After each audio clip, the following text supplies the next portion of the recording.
Only the very fittest are permitted to enter for this event. And in a moment or two, you will see why.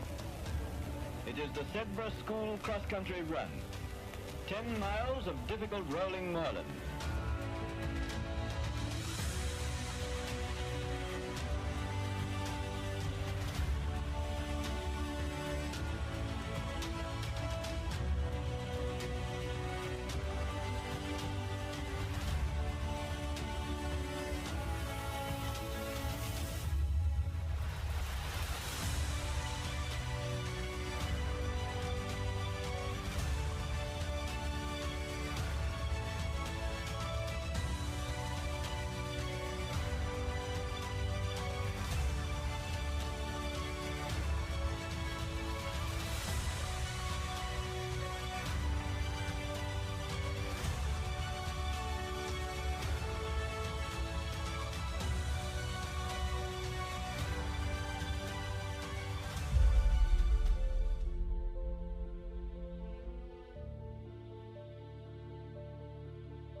Ladies and gentlemen, welcome to the 143rd year of the Wilson Run race, being live streamed from Sedbergh School on digital across the globe.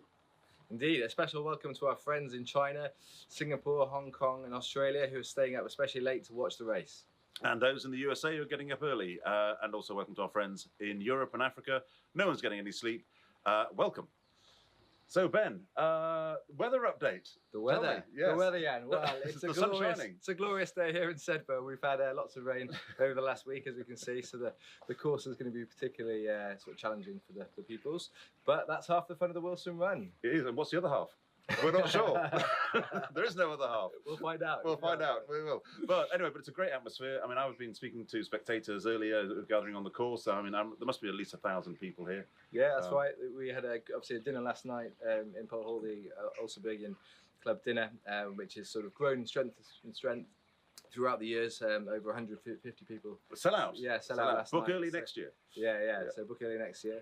And, a lot of excitement last night. People are kind of buzzing to, run around the course, which is what's happening at the moment. Lots of people, parents and friends of Sedbergh and Ulcerbergians are all running around the course. So half of them probably lost in the maybe, list. Yeah. We'll send out a search party for them. Indeed, they'll see how challenging it is, obviously, sort of firsthand before, obviously, the sort of people do the race. So yeah, it's good. So anyway, it's a historic race, probably the most arduous and historic race, school race in the country.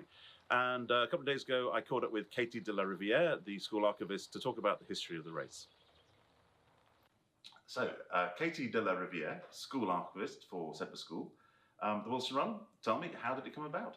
Well, it's really interesting. The founder of the Wilson Run, Bernard Wilson, arrived at Sedbergh School and he brought long distance running with him. He was a really passionate runner and a really passionate schoolmaster. He was here for about 40 years and really dedicated his life to the school. And when he founded it, the pupils didn't know the course, obviously. It was being established for the first time. And so the masters set off from the steps of Lockton House with sacks slung over their back full of these tiny little slips of paper. And they'd take their penknife and cut a hole in the bottom of the sack as they set off. And they'd run, leaving a little trail of tiny bits of paper as they run. And the boys would follow those so they'd know where to run. And do you think that Bernard Wilson actually knew where he was running, or did he just literally make it up as he went along with his sack of paper? Good question. I have no idea. But interestingly, the boys didn't know where they were running. The first year that they did it, a wind got up and it blew away the slips of paper. And the boys went off course. And really sadly, the first ever race had to be abandoned because obviously the boys lost their way. So, Katie, nowadays they wear very sort of technical vests and trainers and things. What did they wear when they first started the race? Oh, it would have been a lot less comfortable than it is now. So the boys basically ran in their school uniform a lot of the time. So they'd have worn below the knee woolen long shorts, essentially, and they would have chafed really badly and been really, really horrible when they got wet. And they had knee-high woolen socks. Initially, they'd have run in their school shirt, so they might just have been wearing basically their shirt to run in. And then as the 20th century progressed, they started running in their very heavy rugby jerseys, which would have, there's no wicking involved in those. So they'd have got very sweaty and quite uncomfortable, I think. Nice, and then worn to school afterwards. Absolutely, yeah. And what did they wear on their feet? So they'd have worn really heavy leather boots. They'd probably have basically worn the boots that they wore for rugby that would have been their outdoor boots, essentially. They'd have been laced up above the ankle and wouldn't have had a lot of give in them at all. And so, yeah, they wouldn't have been a particularly comfy experience. So running back from Danny on that 2.5 miles back to Sedbergh has been quite uncomfortable. Yes, lots of blisters, I'd imagine. Yeah. Ouch. Okay. So, Katie, you've brought with you today some memorabilia from the race. Can you tell us about them? Absolutely. We're really lucky here at Sedbergh. We have the collection of Norman Berry, who's the historian of the Wilson Run. And he was the winner in 1962. And after he won, he wrote to many of the past winners to find out about their experience in the race. And he amassed this enormous collection of artefacts and memorabilia. And we have some of the items that he collected.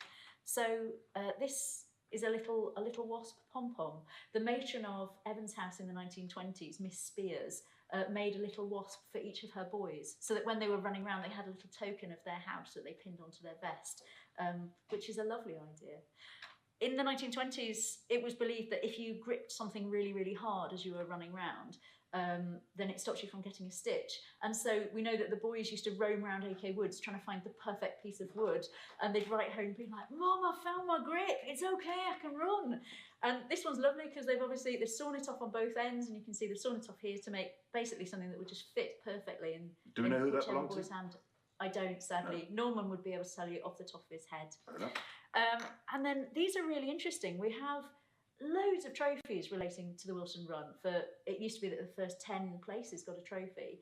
But in the First World War, when obviously metal was being diverted to make munitions to build ships, instead of giving trophies, people were given these wooden plaques. And so these trophies are so special because there were only 4 years when the first place runners were awarded a trophy like this. So this belonged to Frank Duxbury, who won in 1917. He went on to found Sedbergh School Canada because he loved it here so much. He wanted to recreate it somewhere else. So, Katie de la Rivière, school archivist, thank you so much for showing us and giving us some insight into the race today. And if people want to learn more about the race, how do they go about doing that? Well, probably the best way is Norman Berry's book, which is a really, really comprehensive history of the race.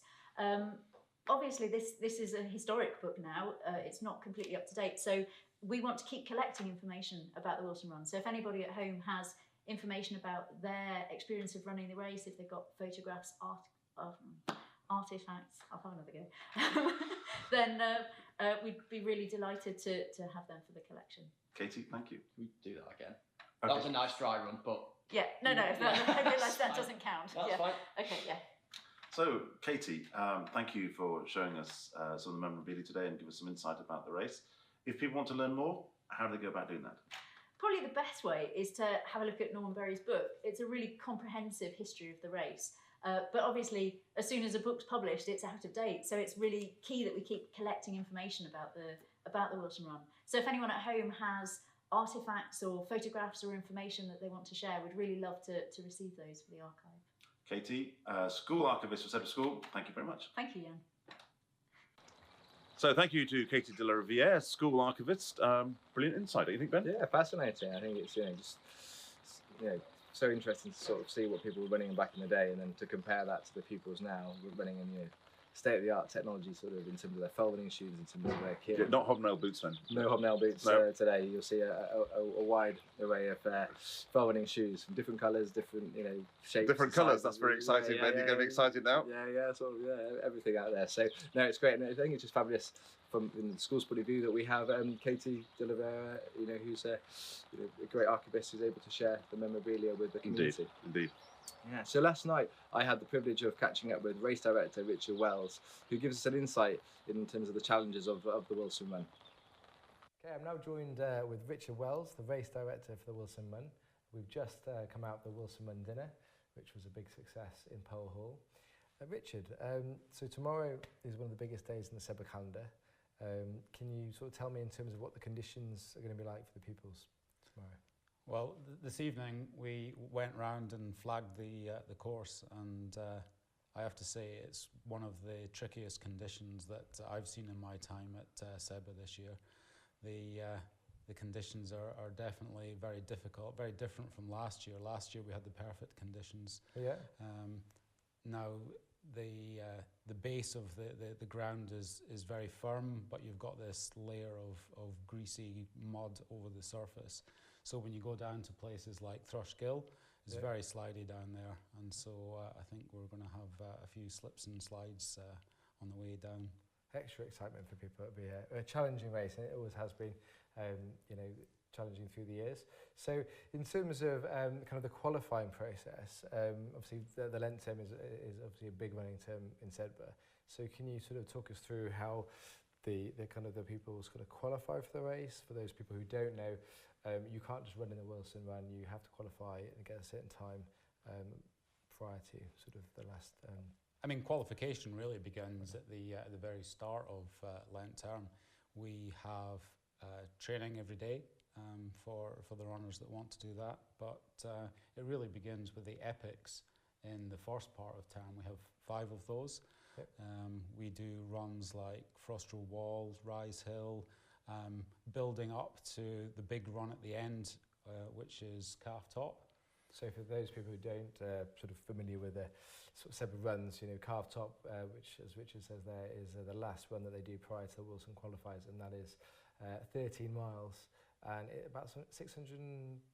It's a long climb. Yeah, it's a long climb, isn't it? So you know, very sort of challenging. It's actually in a way harder than the Wilson Run, isn't it? Indeed, it is. It's definitely harder. But say we put them through their paces to get them prepared for the second part of term, where we actually do the Wilson Run qualifiers. And so there are 4 opportunities for each of the pupils to make the qualifying standards. And so that's what we've been doing for the last month. And I'm happy to say we've got the record number of people qualified. There's 205 qualifiers this year. So we're kind of excited to see what they're going to do this year. Yeah, no, it's incredible.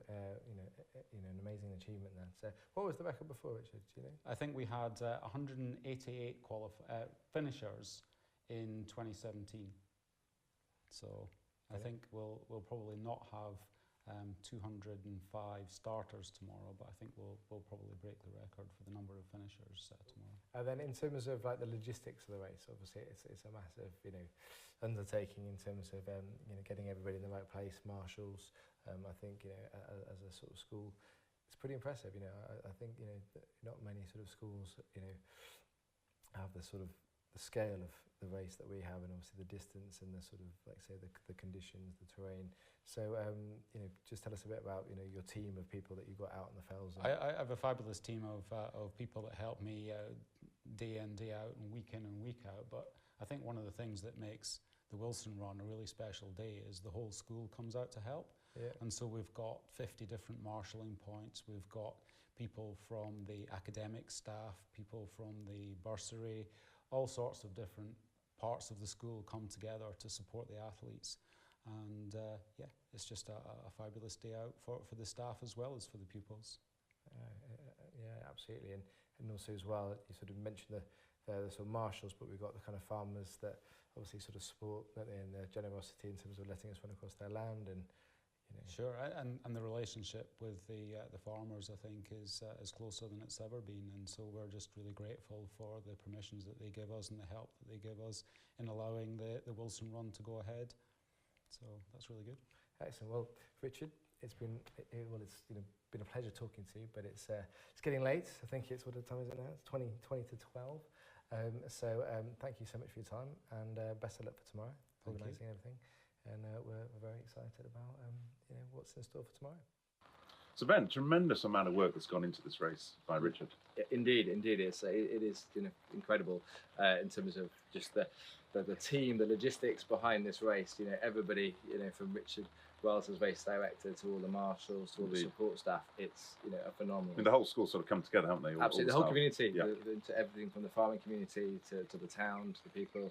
It's one big sort of. It's important to thank the farmers who allow us to use their land. Very Absolutely. grateful to them. Yeah. It's their Um, kindness and generosity. If it wasn't for the farmers, we wouldn't be able to do the race. And, Yes, indeed. we owe a lot to the whole community. So absolutely. Indeed. Now, of course, the pupils that are taking part, they'll all be sort of limbering up at the moment. And a few days ago, we got a chance to catch up with them just to see what they've been going through and how they've been preparing for the race. I'm in year 13 in Lupton. Like amazing. I just want to be able to do that again. Like the last year, being able to win it was amazing. Like the feeling of running down the finishing straight with everyone around you was just the best thing. And I think that's just why I want to do it again this year. So I've done 3 qualifiers. First qualifier I did like hard, like I did it at my own pace, and that was good. And then I got injured 2 weeks ago, and so I haven't done another qualifier. No, so I did 2 before my injury, then I got injured, didn't do the qualifier last week, and then I did half of it today. Today, especially going out to Courtly, was so muddy. Like, it was awful. You're just sliding everywhere. So I guess I haven't been on it, but Bullfell will probably been the same. Muddy slide every week has been so bad. Like, I've slipped down it. And the rivers have been really high as well, which I'm not a fan of that. I'm looking forward to it, yeah. I feel like I'm a bit calmer than last year. Last year I definitely was more nervous in the lead up, and I'm not feeling that this year. But I know beforehand I will start to get really nervous, and I think because of my injury it's slightly, I don't know, it's not helped the situation. Like I just feel a bit more on edge because I haven't really ran properly for the last couple of weeks. So that's making me a bit more nervous, but I just want to get it like done now. Like we've done so much for it and I just want to get it done. I'm in year 12 and I'm in Evans House. I only ran 1 qualifier, which was the 3rd one, because I was out for concussion for the first 2. So yeah, it was really tough. Thankfully, I had 2 of my best mates, Rob and Alfie, helping me around, pretty much pulling and pushing me up the hills. So yeah, I qualified with, I think, 10 seconds to spare, so just about got there. I think any of the uphills, to be honest. Yeah, don't like uphills, but yeah, it was all really tough, but I'm glad I did it. I'm quite excited for it. I'm not too nervous because it's not a massive deal to me. I'm just gonna go and enjoy the day, run with my friends if I can, just enjoy the experience. It's got a big legacy around it and it's quite a big tradition, so it's sort of quite important to a lot of people. So your friends sort of encourage you to do it, because even though it's not the most fun thing ever, it's quite a rewarding experience. I'm in year 12 and in Robertson House. I've done 3 qualifiers. They've all been good. The first one, it was very windy, so the times were very good, but I did it as fast as I can just to get a feel of what it was like. That one was good, and then the second one, I did it with a friend and it was just quite entertaining. I just enjoyed the run just to see what it was like again. And the third one, I helped people around, which was good fun. I think, honestly, the first 5K I've actually found the hardest, even though maybe it might be the flattest, but I thought it was quite hard, just getting out the blocks quickly and stuff. And then I thought I enjoyed Bullfell, which kind of sounds surprising, but it's actually quite good. Once you get into it, it's actually really enjoyable, except when it's windy, that's when it's really bad. I think it's building up quite quickly. It's getting there quickly, but overall I'm really excited. I just can't wait for the finish line, to be honest. I just keep thinking back to last year when Fraser was coming down with everyone watching. It was just so exciting. I just can't wait to go over. I'll probably be going to see my mum and dad at the end, and my sister will probably be there as well, which will be really good. Yeah, I've had loads of new people asking about what it's like, so that's been quite exciting just to explain it from a new perspective. But I obviously knew Licia from last year and Holly Hayward, so I've been taking some tactics from them as well. I've heard from different coaches like Mr. Mather, who was saying don't go too fast at the start because you'll lose everything, but on Bullfell just keep it going, and then the road, like, you've only got about, I think, 4K left, so just leave it all out there, I guess. I'm in year 13 and I'm in Evans House. So I qualified first week and then I've run every week since then, but it's just got wetter and wetter each week. Going into Ekaseka gets worse each week because with 200 people running over it just gets more and more churned up. So that's interesting because there's always a new line to take, but apart from that, same course. The main thing is probably not to get ill in the last week, to be honest. That was quite bad last year. And then I guess, I don't know, done it once, so the pressure's not as much. Last year there was a lot of excitement around the Wilson, and I think it's been a bit calmer this year going into it, which is good. I think just looking to run hard and enjoy it. It's the last race I've got with Sedbergh, so make the most of it pretty much. I'd probably say that it's the rite of passage kind of in Sedbergh, kind of the thing you got to do before you leave. It's a big event, and then I guess if you're not at Sedbergh, it wouldn't really make sense to you. But I think if you spend time here, there's kind of the whole culture of the Lent term is all about the Wilson, all about running. Whether you're trying to be like Fraser Sproul, break the record, or whether you're going to come last, like it's just about getting around, enjoying it and taking it in.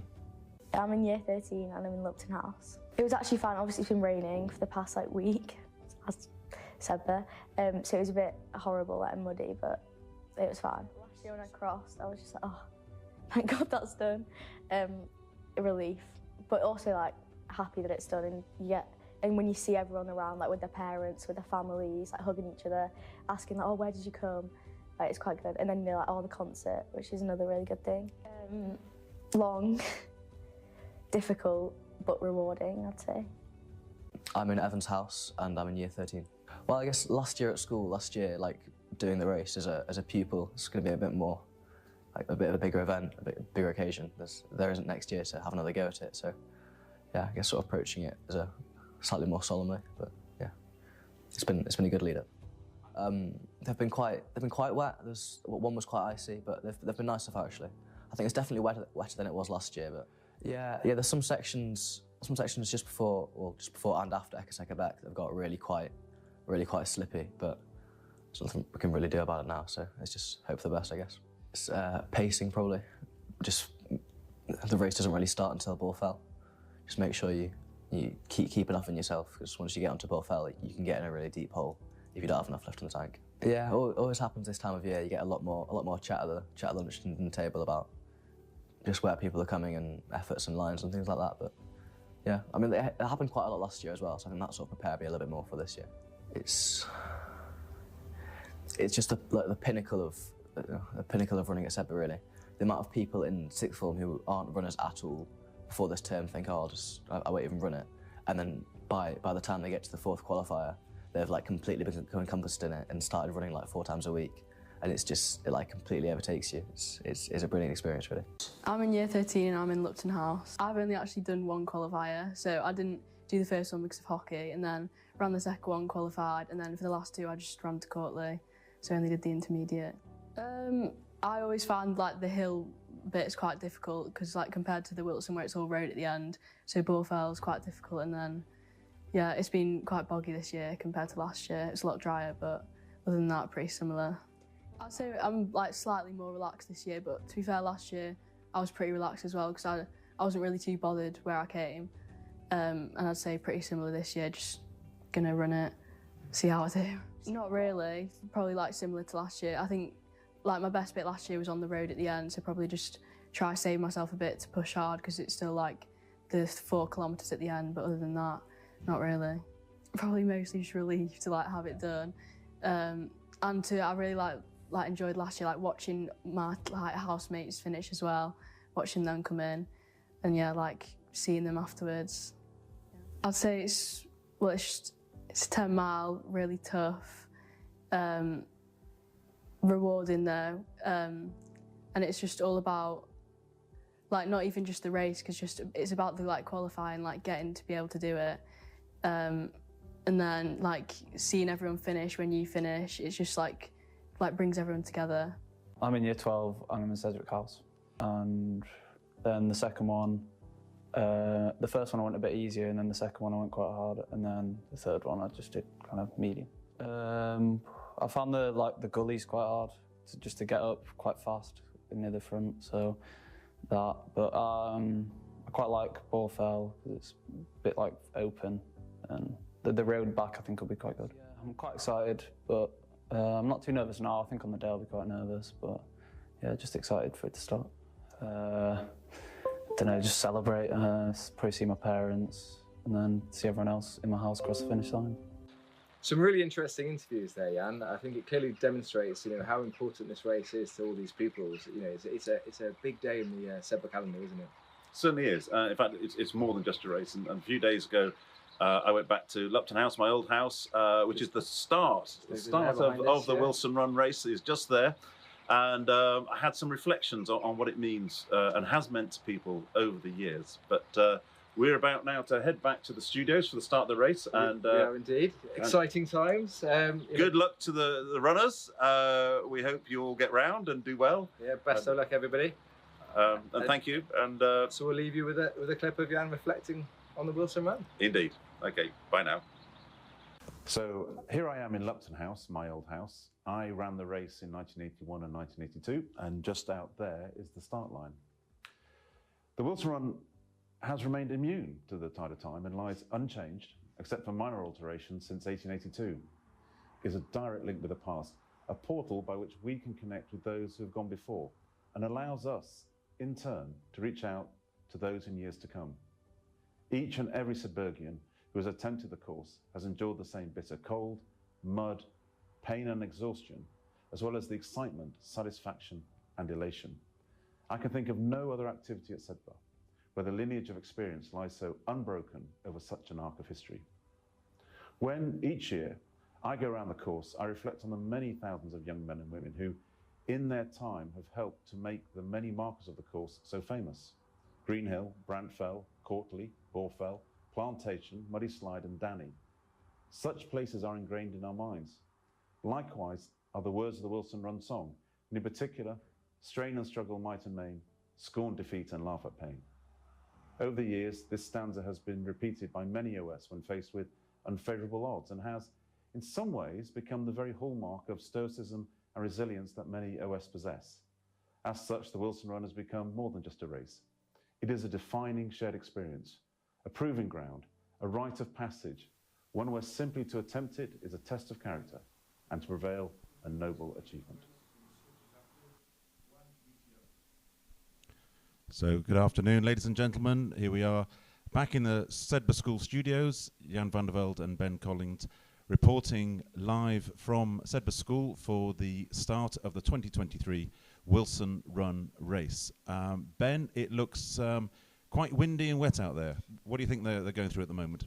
Yeah, it doesn't look like a tropical paradise at all, does it? It's very wet. Well, tropical rainstorm, maybe. Yeah, tropical rainstorm. But yeah, no, we've just been speaking to the headmaster, haven't we? And he ran around this morning at 5 a.m. and he said it's probably the wettest he's ever seen the course. So yeah, it's going to be a challenging race, but the pupils are prepared for this race. They've obviously done the trials and the epic kind of runs that Mr. Wells spoke about earlier on in that kind of build up. So yeah, they're ready to go. But I mean, this is part of the attraction of the race, isn't it? It is tough, but it's fun. You get a sense of achievement when you finished it. So it doesn't really matter what the weather's like. No, not at all. And I think going back to what we've discussed in terms of chats with also Biggins and past parents and friends of the school, that that's the thing. It's getting around the course, going around with your friends, and later in life you always refer back to this race, and it's that kind of resilience of just getting through tough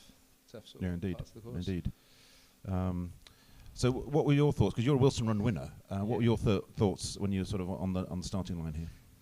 From my point of view, I just wanted to get the race going. Obviously you've had days of just sort of thinking through your strategy and obviously sort of getting all the training right. And this is the part where I used to get pretty excited, to be honest. See, I was an also-ran. So in 1981, Seb Coe actually came here to it was a centenary, and he spoke to me. Wow. Well, he looked at me, just said, seriously? And then, walked off. But it was your inspiration. It's a word I've carried with me all my life now. But that's good. Well, so did he inspire you to go that bit faster? Yes, indeed. Yeah. So incredible. Well, just to let sort of people know, our listeners know that the last few people, as you can see on the screen there, they're sort of filing onto the start line. So we've got Charles Sykes, who's also big in record holder in 1993. He will be starting the race alongside the headmaster, which we sort of can't quite sort of see from the current camera angle, but they will be our starters today. And of course, this is the start line's always been here, hasn't it? I believe outside Lupton House. It has indeed. My old house, indeed. So this is where as we heard from Katie earlier on, they kind of build up that's where the masters used to set off with their paper sacks from Lupton House and start the trail. So 1881 was where it all started. And this is the record number of entrants this year. I think 205. 205 yeah, entrants. Yeah. And they're all going to charge down back lane in a minute. Yeah. If you get in the way, you're in trouble. Well, so the road is closed. The road's closed. That's good. So yeah, there shouldn't be too many people on the road. So the community are very supportive. And we're off. We're off. Yeah, there we go. So excellent stuff. So there we go. 205 runners all setting off. So this first bit, I seem to remember, sprinting down back lane, and then you regret that sort of a bit later on. What was your tactic? Did you sprint down and try and get a lead straight away? Yeah, I mean, I think you've got all that adrenaline and that buzz of the race, so you sort of you just naturally kind of go for it. So the first sort of main checkpoint is 10 Mile Lane, which is just sort of a mile into the course. So you find that a lot of the lead runners will sort of clock a sort of just over a 5-minute mile there at the front, because it is obviously flat and sort of downhill towards 10 Mile Lane. So yeah, it's a good sort of straight, easy section of the course. So a lot of people now, they'll be racing out to probably Courtley to go and see the runners across the Courtley's about, what, 4 miles away? Yes, yeah. So and like I say, we've got a number of cameras that we'll be able to connect with the runners to Courtley. But it's a bit of everything really. You got a bit of road for the first mile and a half, and then you sort of hit some sort of felly fields, and then dip down to Thrushkill, which is quite a steep descent, and then a sharp ascent up, and then you sort of just track along the edge of the fells until you sort of descend down into sort of Courtley Crossing. So it's a fun bit of the race, to be honest. Yeah, and now we're. Of course, the weather's bad today, but in 1917 they had a massive snowstorm, and I think one of the runners, James Cunningham of Sedgwick House, got a special mention. He lost a shoe on the mud up around Hebworthwell Gill, and then he ran a mile and a half over the fells, and then ran back from Danny barefoot. Well, one barefoot, so probably hobbled along, but ended up with a very sore foot at the end of it. But well done him. That's the sort of spirit of the race, the determination to finish. Absolutely, it goes back to what we were saying, that resilience and that determination is absolutely incredible. So I think we should be, here we go. So we've got some footage now of 10 Mile Lane. So for the viewers who are dialing in, we had the map there. So that is the map that we just had on the screen. That shows where all the runners are on the course. In terms of, we've got the marshals, and then you'll see the runners throughout the race, and we'll be able to sort of track where they are on the course. It's all sort of state-of-the-art technology these days in the Wilson Run. So 10 Mile Lane. So that's where we leave the road, is it? That's well, you don't leave you leave the sort of main road, but then you've got another sort of 0.7 miles, 0.6 miles along the road here, where you can see those people walking past the sort of road turning. And obviously some old friends there, just saying hello to each other. Some old siblings with parents, yeah. Yep. And so did you have everything sort of mapped out? You knew exactly the distances between each sort of point on the race, did you? Absolutely, yeah. I mean, obviously I sort of had the opportunities to run the race in 2000 as well as 2002. So I was sort of knew exactly where I needed to be in each sort of checkpoint and knew the course inside out. So yeah, there we go. So so for the views there, we've got the map, which you'll see, and you've got the kind of the tracking list that will sort of be on the left-hand side there, which sort of shows all the runners. So the runners should be coming any time now. It'll be about sort of a minute or so. We'll be seeing the lead grip. Here we go. I don't know whether this is the sort of the marshal here. We should see some runners come into the shots shortly.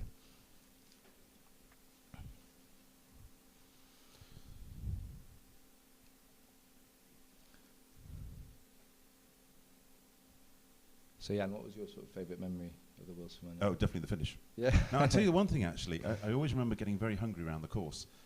And then when you got back, because you do burn an awful lot of calories, and then coming back and just having a few sandwiches just to sort of assuage your hunger. But so did you have any sort of house entertainment when you kind of got back in your time? Or I mean, obviously now after the race, you know, the pupils will sort of celebrate in their houses and parents. No, we just literally had a shower and basically died in our studies, you know, after the race. So, So but things have exactly. evolved, haven't they? I mean, Yeah, this yeah. race has evolved over the years and now become one of the sort of centre points of the school calendar, hasn't it? Really? Yeah, absolutely, and it's very much sort of, you know, it's always been a big sort of, you know, day in the Ulster-Bergen calendar with Ulster-Bergens coming back to the school. But I think, you know, very much with parents at Ulster-Bergens now, it's sort of gone to the next level. As we mentioned, we had a dinner last night in Pole Hall, and it was a lunch with over sort of 250 Ulster-Bergens and parents that attended the lunch. So that was great to see so many people there. Here we go. Here we go. So the first runners are now coming into shot. As we can see, so the runners here, they're just coming up to a mile now. So we can see that the pace is very strong. We're sort of 6 minutes in here. And so here we go. So that's it. They're coming out. So they're just turning off to go down 10 Mile Lane. Should get the whole field coming through. So I noticed some of them started with waterproofs this year. Yeah. And now trying to. Well, yeah, it's incredible how quickly you get hot. You know, I think most people. I don't think. I mean, there'll be very few people. I think still wearing their waterproofs unless the weather sort of kind of closes in again. But it looks like it's sort of clearing up a little bit, which is good.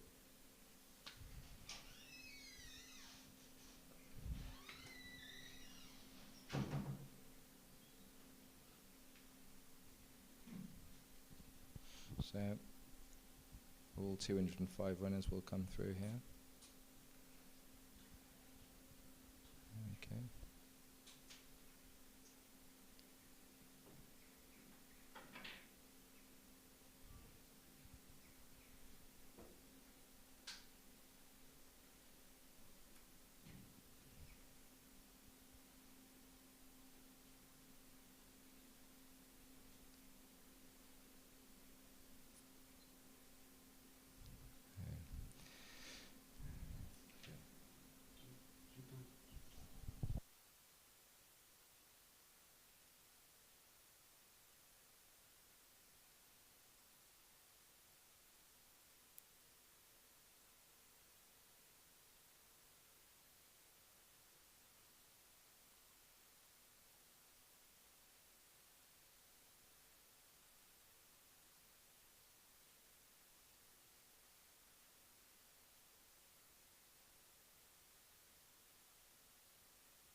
So Ben, this is probably where I would have been in the race, enjoying it, but not sort of competitive like you were, and you'd have been a half a mile ahead of me by now. Yeah, well, you know, as you said, Dan, it's I think, you know, this is the magic, as we mentioned before. I think, you know, whether you're front or you're sort of in the middle or near the rear of the field, you know, it's very important. You know, whatever you're doing, you know, if you know, as a kind of a front runner, you're still facing the same challenges as you are in the middle and the back. It's I think what maybe people don't appreciate is that yeah. people train all term for this, don't they? They do, yeah, they do. And obviously the elite runners, obviously they'll be doing sort of different training strategies. You've got, you know, people who are, you know, hockey players, netball players, rugby players. So obviously, you know, the race you face different challenges in terms of your training kind of routine throughout the term. But it is the running term at Sedbergh, and you know, everybody will have done, you know, at least you know, the epics and. So tell me about the epics. Are these time trials, are they? Yeah, as Richard said, they're just sort of training routes. So as Richard mentioned earlier, in the build-up, they are every Wednesday in the first half of the term. All the pupils will, you know, do a long run and just get the fitness up ready for the trials after half term. And the trials after half term, they obviously have to get a qualifying time to be able to get into the race. Right, so we're just trying to see who is in the lead at the moment. And from what I can see,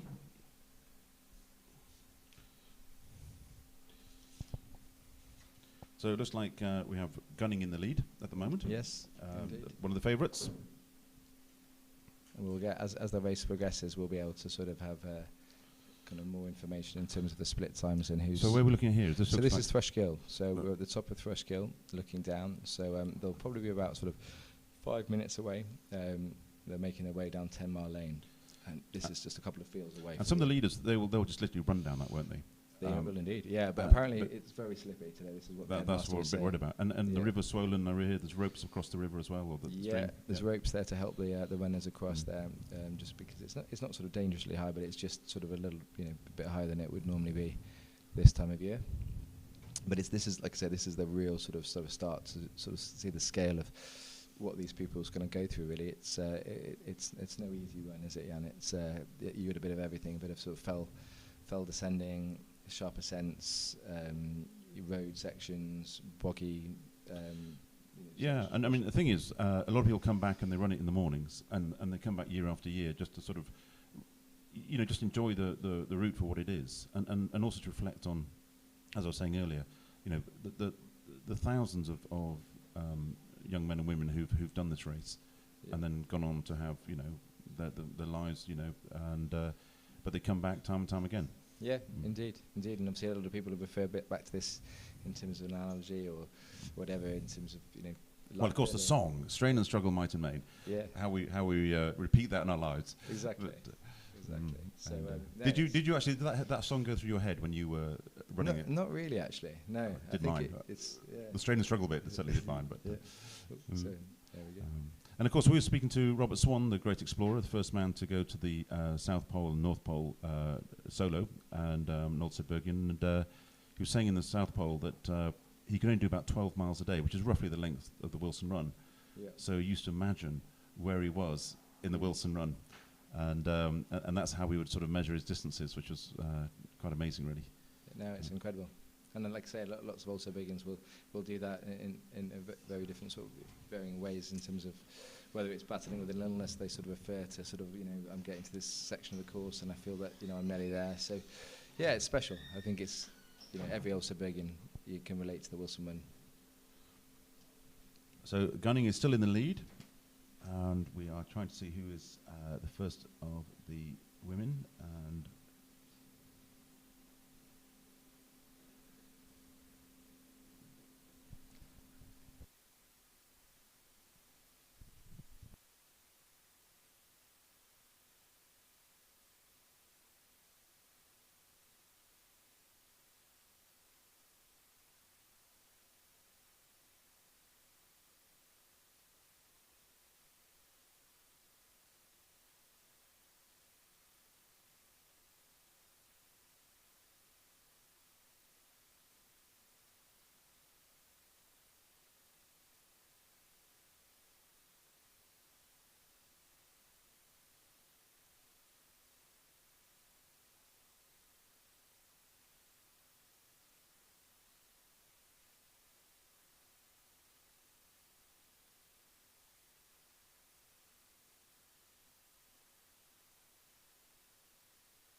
Okay, so at the moment we have Gunning is still in the lead. Dean is coming second.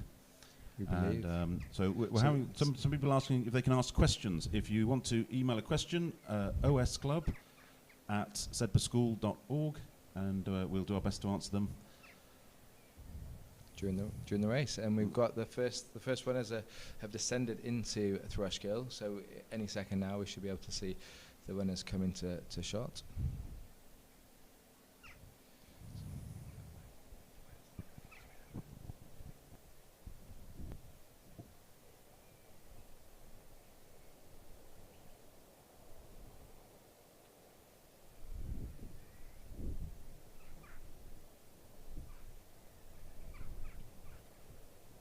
So, yeah, here we go. So Gunning is now coming up out of the gorse there and making his way up Fawcett's Bank. I don't think people appreciate how steep that is, and to run up that is it's very steep. Really Yeah, steep. and you can see in the background the other runners are now coming down in the background. We've got both now. Dean is now closing, kind of coming in second there. So there's not much of a gap between Gunning and Dean. So. Do you think that's a gap that you can still close? Oh, absolutely. Yeah. Yeah, we're talking about sort of 10 sort of seconds there. So absolutely, this is very early on. Some people say the race is won and lost in the first section, and some from Danny Bridge, but yeah, you've got to maintain contact. If that gap gets too big, if you're looking like a sort of a minute or so, that becomes very hard to start to sort of close down unless people sort of run into sort of problems on the Borfell section. Yeah. You know, right now, so you can see them running down there, but yeah, I mean, how they never oh no, see it's somebody gone slip there. Yeah, there we go. So if you would like a question, please send us a question to osclub@sedburschool.org, which is on the screen there. But yeah, so as the headmaster said, this sort of descent into Thrushgill is pretty slippy, as you can see. There's a number of people that are just slipping down there on that last section. Would you say it's a tiring bend to run down it as it is up it? Oh yeah, absolutely, and certainly on your quads too. That's where it really does sort of take it out of your legs if you. And this is why it's just not like a normal 11-mile race, is it? I mean, this is quite tortuous. Well, you got a bit, and you got a bit of everything. So we've got Bird now coming up, and Nolan and Smalling. So they're all close together. So that's your sort of the third, fourth, and fifth places.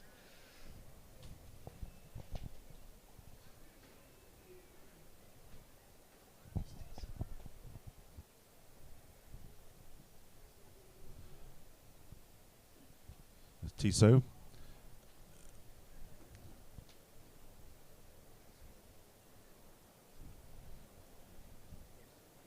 And Mora and Jackson. Now starting to struggle up this hill. It is a really steep hill, and just seems to go on forever. It does. So I mean, what we can't see here, viewers, is that you're sort of only halfway up here, so there's another half behind us, behind Quite the camera. soul-destroying, really. Yeah, yeah. And So you've still got about how many miles to go? you've got about just over 8 miles to go Just at over this 8 miles point. to go, okay. So and going back to what you were saying before, Jan, that this is why it's so challenging. You've got a bit of everything. You've got road, you've got fell, you've got bog. So your legs are really being put through the motions in terms of different terrain.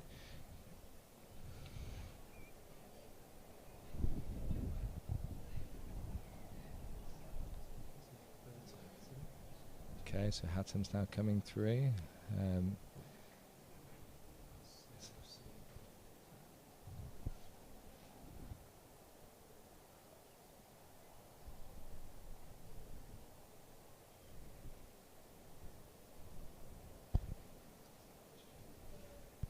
So we've still got Gunning and Dean are in the lead. Third is Bird.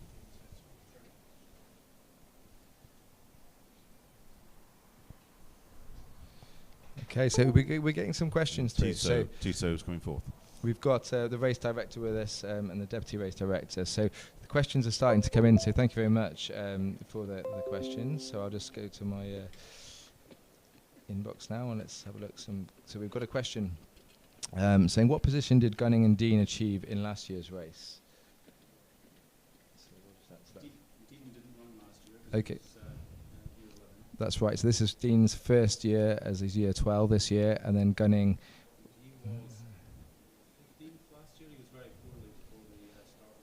Yeah, he had a bug, didn't he, before the race? So unfortunately, he would have been up there with the front runners, but unfortunately was poorly before the race. So thank you very much for that question, Andrew. And we've just got a message from Nick. It's great to watch the race. Thank you very much to hear that, Nick. And he said, my question is to ask what's the qualifying time? 2 hours 10 minutes for boys. So that's 2 hours 10 minutes for boys. 2 hours 30. Thank you very much, Richard. That's great.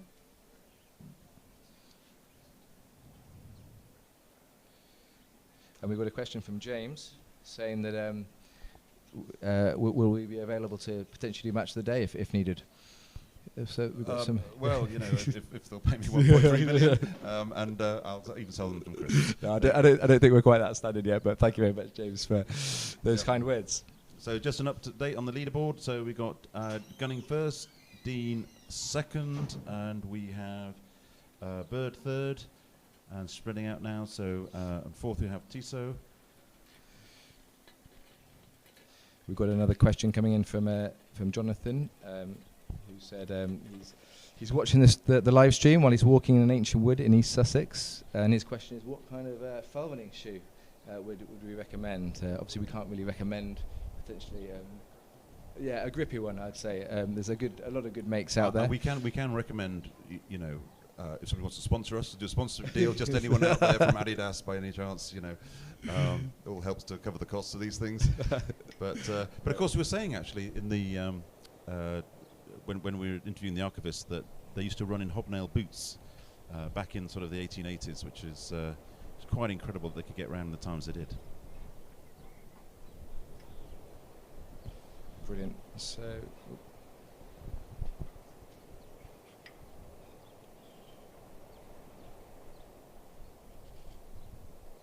Okay, so we've got some footage now of Rooker Gill, which is, I think the runner should be coming there shortly.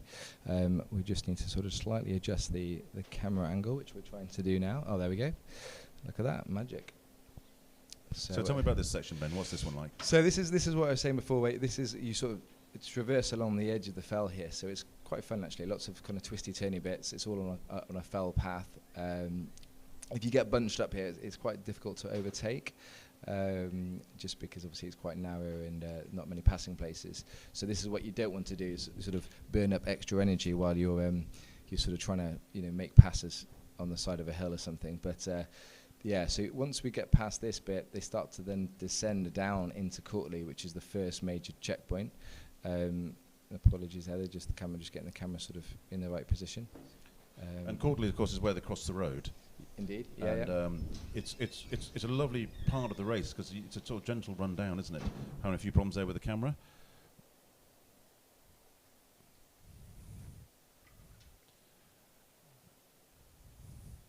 So yeah, there we go. Maybe the camera, I think, has been attacked by a mountain lion, which has been roaming around the fells to make the race a bit more exciting. Ben, what do you think? I don't think we've got any mountain lions around here. No, well, that's. But yeah. So good. So in the lead we have at the moment is Gunning, then Dean, and then we should be able to see the first girls as well. So we'll try and get an update there as well. It just as the race goes on, we'll be able to sort of, as you can see on the side of the screen there, the tracking will give us more information. So apologies that we don't have that information yet. I'll just have a look at our questions, if we've got any more emails. Thank you very much. We seem to be getting quite a few emails coming through.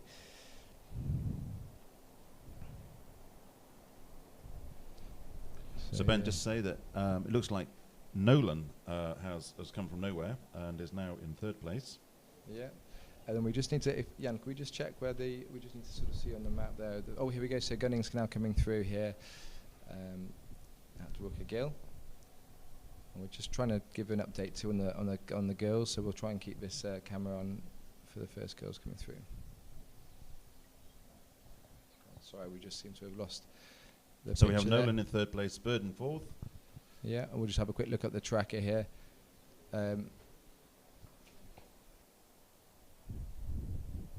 Here we go. Here's Dean coming back through on the picture there.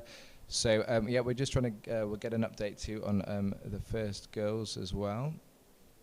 As I say, apologies, we haven't been able to sort of get that information so far. As we kind of progress through the race, the stats from the trackers will give us more information.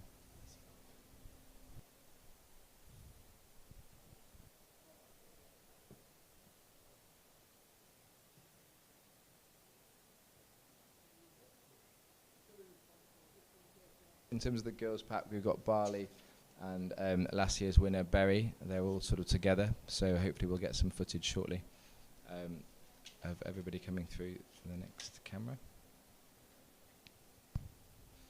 So in the boys section, we have Gunning first, Dean second, Nolan third, Bird fourth, Smalley fifth rather, Mora sixth, and Tito seventh.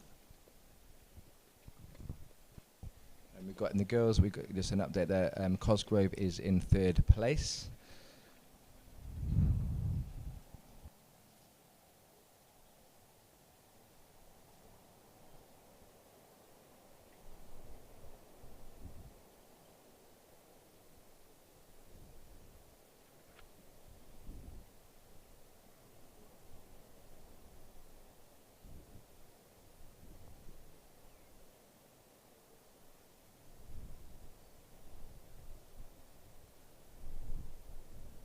So just going back to the questions, we've had a question from a viewer to ask, how does the house competition work? So there was a cup for the sort of the house with the sort of the top runners in sort of finishing as you would get in a cross-country race, and I believe it's the top 10 runners for each house can account towards that trophy. So with the lowest score, that's the winner. We've got some drone footage, as you can see on the left-hand side of the screen, which is was taken from the start of this year's race. So we've just received that into the studio. So thank you very much for the team getting that to us. So some more lovely shots there of all the different colours of the house vests as they sort of run along back lane at the start there. It's kind of one of the memorable parts of the race, isn't it, that start? You know, you're all together and also seeing all the sort of the friends, family and supporters as you sort of head out into the countryside.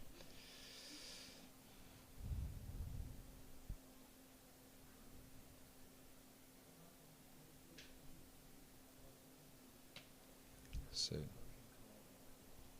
okay.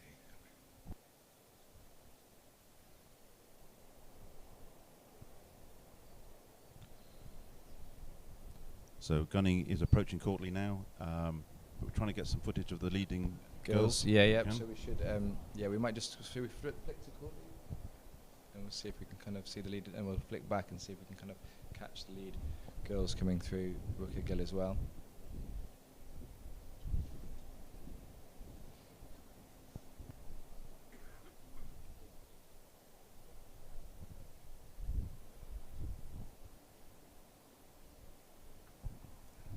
Here we have some more runners coming through Rooker Gill.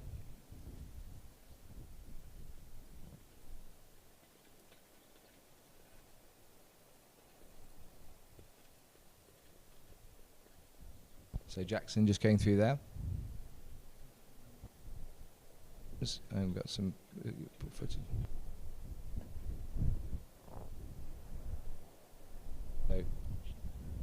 Some more footage. Here we go. So I think it shouldn't be long to that. So some footage there we had over the top of Fawcett's Bank again above Thrush Gill, but we're just kind of keeping on the footage here at Rooker Gill because I think we'll be able to. The first girls should be coming through shortly.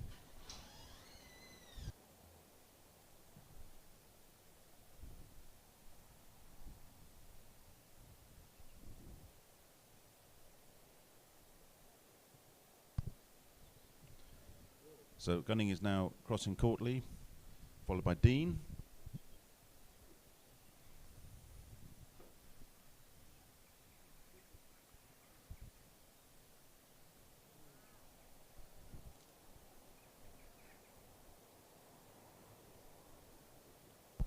So Ben, the rise from Courtley, what was your memory of that? That's the toughest bit. It is tough, isn't it? But we are joined by previous race director, John Richardson. John Richardson, welcome. His presence in the studio. So maybe ask John about the sort of the climb up to Borfell because he knows it well, and it's pretty tough, isn't it, John? John. Yes, I think well, hello everyone. How is everyone? I hope you're well and having fun at home and watching it in the dry. But yeah, the climb up to Bowfell, very interesting.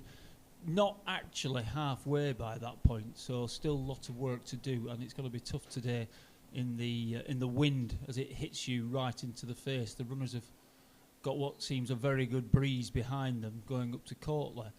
And that climb, as Ben said, going up to onto Bowfell, very difficult. I did it this morning. It's very slippy underfoot, especially going into Ecker Beck, which is a very tough place and a very, very tough place to climb out of. So it won't be easy. I would say that whoever's in the lead there can't win it, but could certainly lose it. So it's a very key place and something that needs to be treated with a lot of care. Thank you, John. So the first girl will be coming through shortly into picture in a few seconds' time, according to our tracker. So I think the favourite is Barley. Is that right? I think one of the girls, Barley or Berry. Barley and Berry, yeah. It's sort of both very strong runners.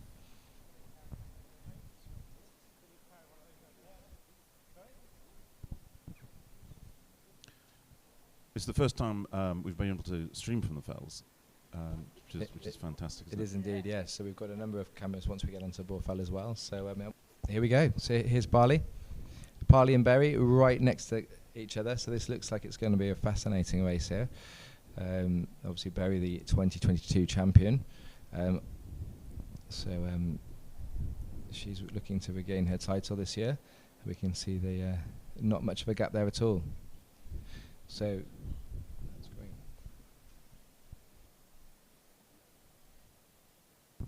So Barley in the lead, Berry second in the girls. So the next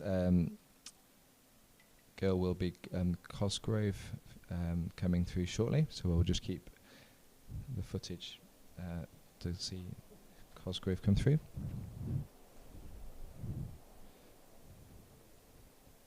And we'll just go back to the questions. We've got a message from David in Australia who says, thank you so much for the coverage. He's enjoying this. Oh, there's Cosgrove, just gone through, you've just seen on the screen. Thank you, David, in Australia. Yeah, so David said, a quick question, what's the most difficult section? So John, what would you say from your experience as race director? I would definitely say the most difficult section is probably in Foxhole Rig, which is where the two leading boys should just be coming up to now. It's an incredibly difficult section, especially with the wind in your face. There's nobody around, there's little motivation, and generally it's just you against the course in that area. And the next marshal you'll see will be out at Sleeper. So I would say that is one of the most difficult sections. The climbing is possibly tough there as well, and it's, as I can testament having gone out today, it's very, very difficult underfoot. So Foxhole Rig was always a key place for me. Somewhere where John Campbell in 2016, when he set his record, said that he managed to put his foot down to get away from Joe Bird. So quite an interesting place. Thank you, John.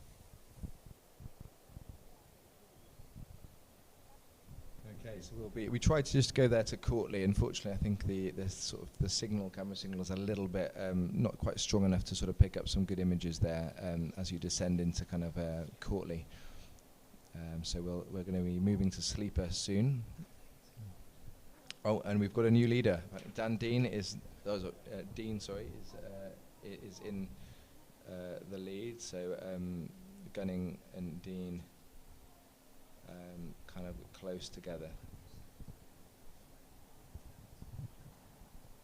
But Dean's got quite a way from Gunning there, by looks of things, on the leaderboard.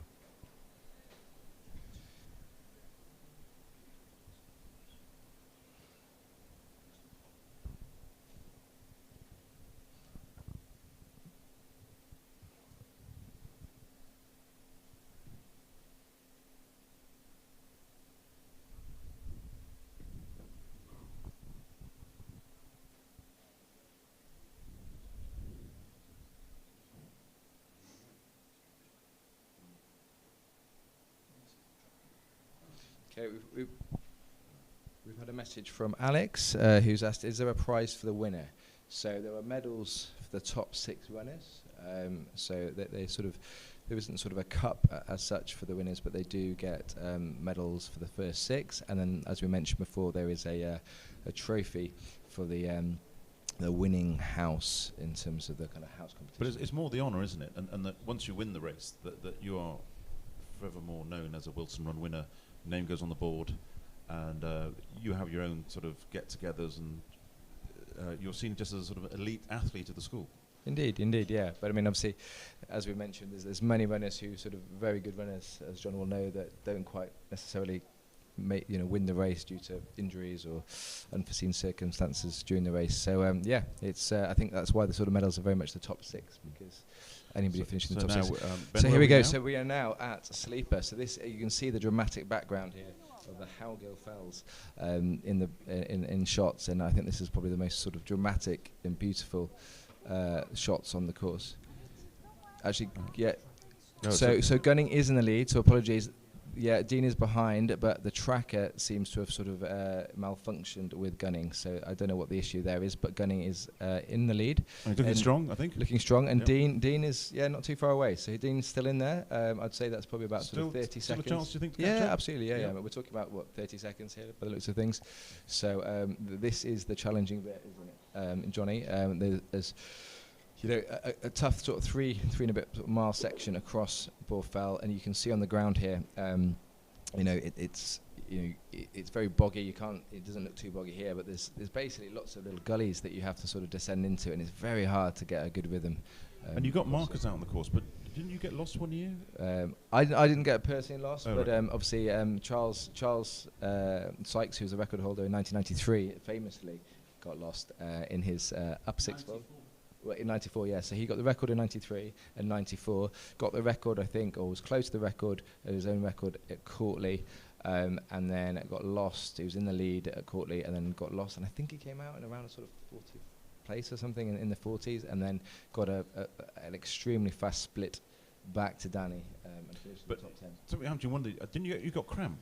I got cramp. Yeah. So right, I was in the 2000 race, in the Millennium Race, and I was sort of with my good friend Joe Simmons, and we were sort of coming off kind of Boar Fell, and I just sort of together at that point, and I just kind of cramped up, and that's it. It's a challenging course. Would you think you would have won that year? No, I don't think so. No. I mean, Joe was a great runner, so we were both, highly competitive with each other, and Joe was running well on that day. So who knows?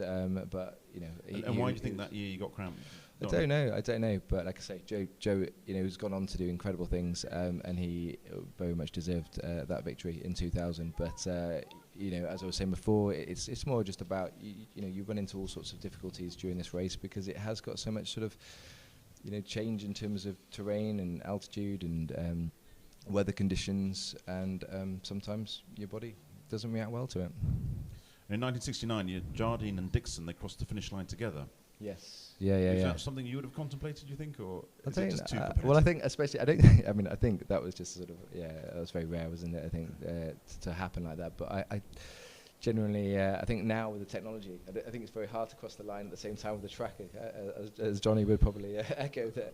You're taking a high risk there to finish first, aren't you? So. I personally think in the photo that where they finish in the book, in Norman's book, actually, I think the one on the left-hand side just edges it. But I mean, who knows? We won't mention any names. Just everyone's now looking to that page in that book. No, it's fascinating. So I think that's the only time that it's been sort of a dead heat in the Wilson Run's history. But yeah, you can really sort of, as I said before, the scale of the the fells and everything behind just really shows that this isn't just any old run. This is a tough.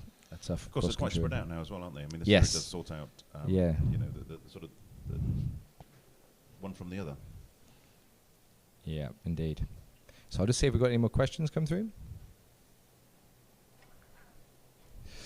We had a message from Henry saying, how would you describe the feeling at the finish of the race? So obviously we'll be speaking hopefully to the top sort of top 3 girls, and top 3 boys when they finish. And you know, certainly from my point of view, it was just, you know, elation. Really, it's a massive buzz. You know, when you get to the finish, we've got so many people from the community.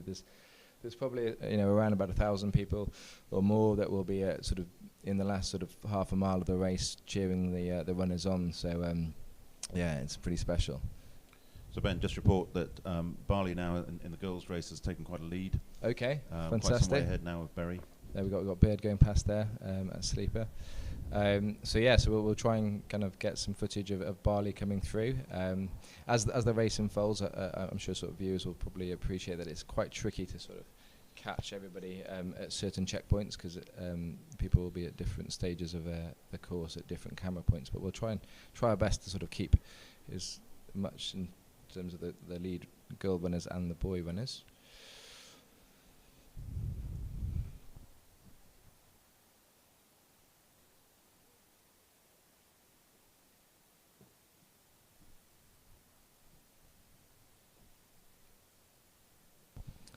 So, Johnny, what's it like being back at Sedbergh? Obviously, you sort of come up from your new role down south, and it's great to see you back. Do you know, it's always great to be back. It feels like putting on an old pair of slippers. It's marvellous to see old faces, old friends. It's fantastic just to slip back into that mould of saying hello to people who you've worked with for such a long time. You know, being at Sedbergh for 20 years was great for me. I loved it.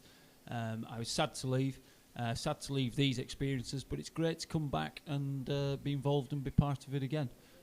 So no, it's been great to come back, Ben, and it's great to watch this great race unfold.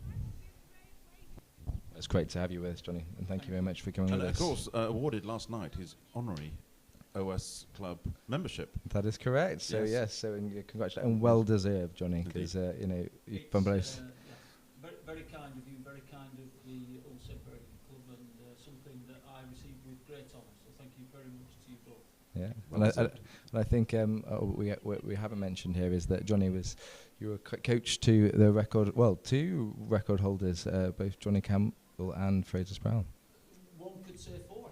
4. Well, there we go. Let's fill us in. Every day's a school day.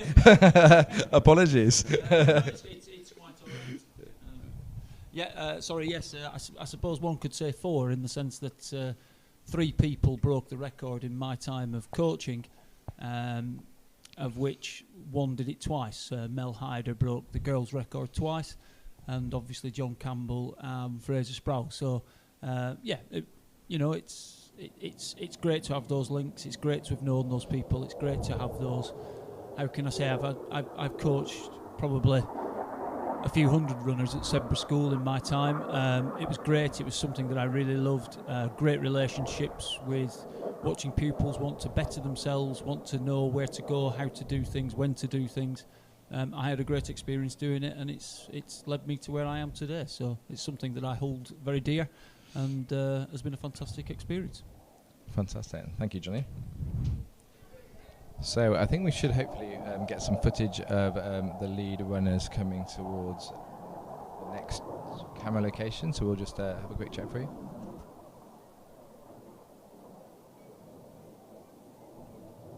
Sweet. So we've got this is the top of North Gale, so we can see Gunning coming to the next camera location. So it's Gunning still in the lead, Dean second.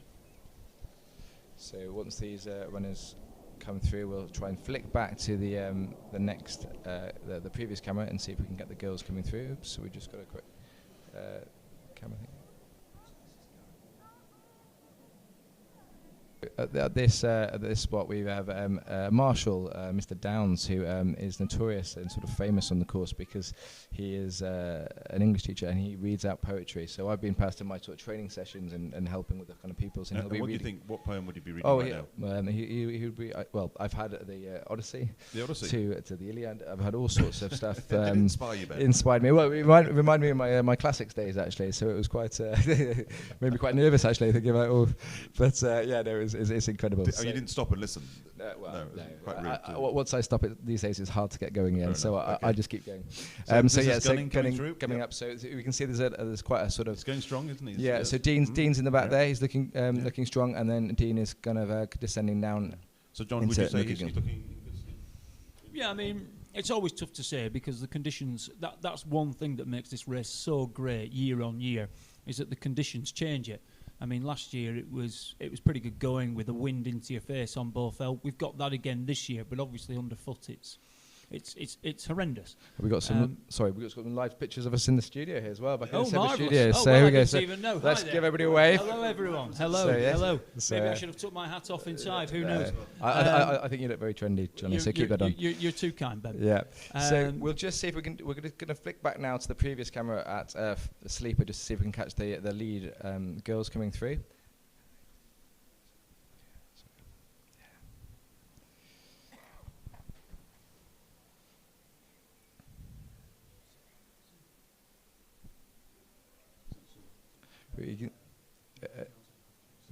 We can see the kind of cloud is definitely starting to close in again now. So quite again dramatic pictures of the sort of the cloud sweeping across the Howgill Fells there.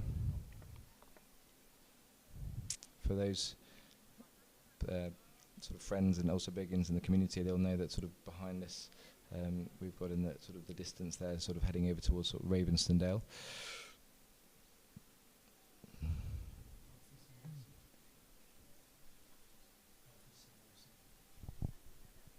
Senosi's just gone through there.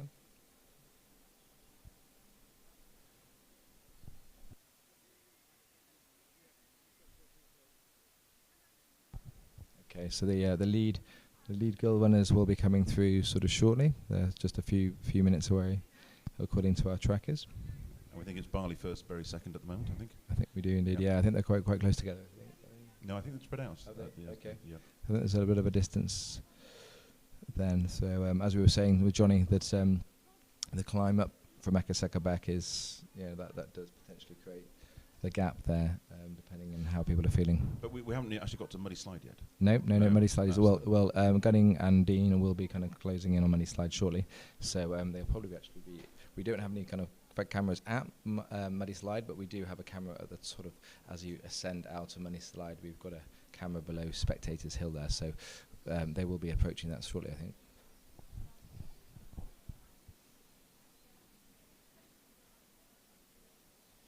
So we'll just see if we've got any. It looks like we believe Barley is now coming into shot shortly. I think this is. No, so here we go. Yeah, I think this is Barley now, isn't it? Who's Barley? So yeah, here we go. So Barley is now coming to shot in the blue, the light blue.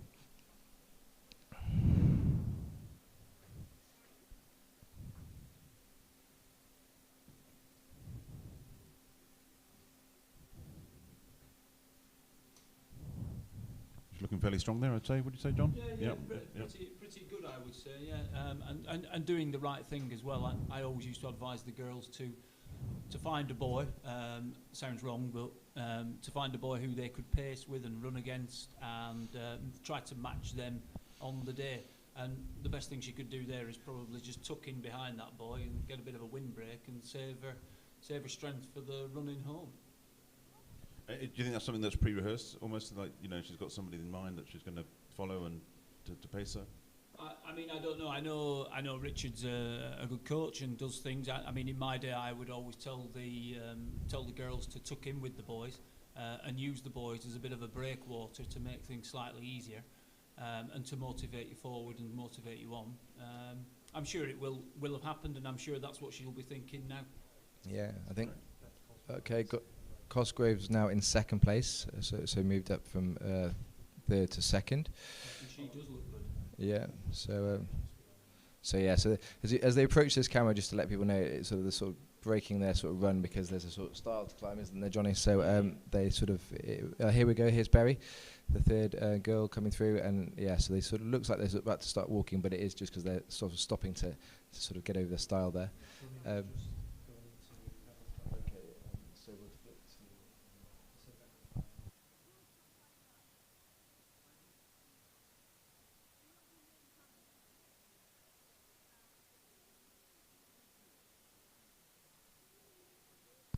So Gunning's time at Hebbleswaite, 48:17.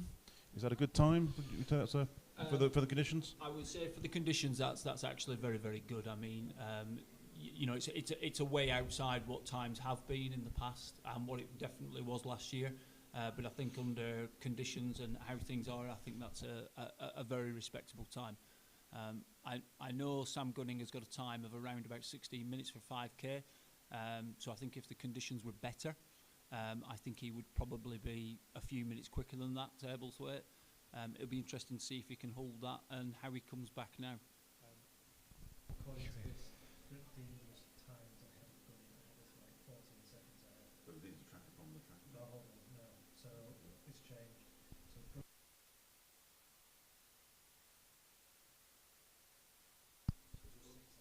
So Gunning is a minute and 6 seconds ahead of, just 6 seconds ahead of Dean. Oh, right. So it looks like Dean's caught up a bit. Yeah, and you can do you can over both fellas. It's very, very easy to lose ground, but it's also very, very easy to gain ground. Sorry, Johnny. This is Gunning coming out of Muddy Slide, sort of coming towards the bottom of spectators. You'll know this well. Yeah, so we got in the background.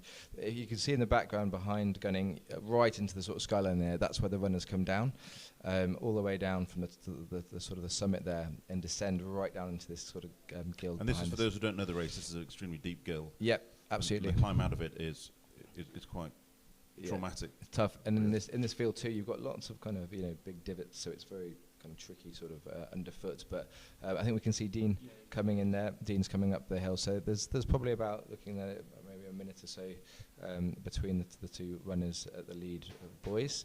I've just been informed as well by our excellent crew behind us in the studio that we've got over 550 people online now listening, which is brilliant. So across the world, Ben, I think. Across the world, Yep. yeah, globally. So I think if anybody, we welcome questions coming in. So as we said before, any questions to os at sebaschool. Sorry, OS Club rather. Yeah, OS Club at sebaschool.org. And yeah, keep your questions coming in.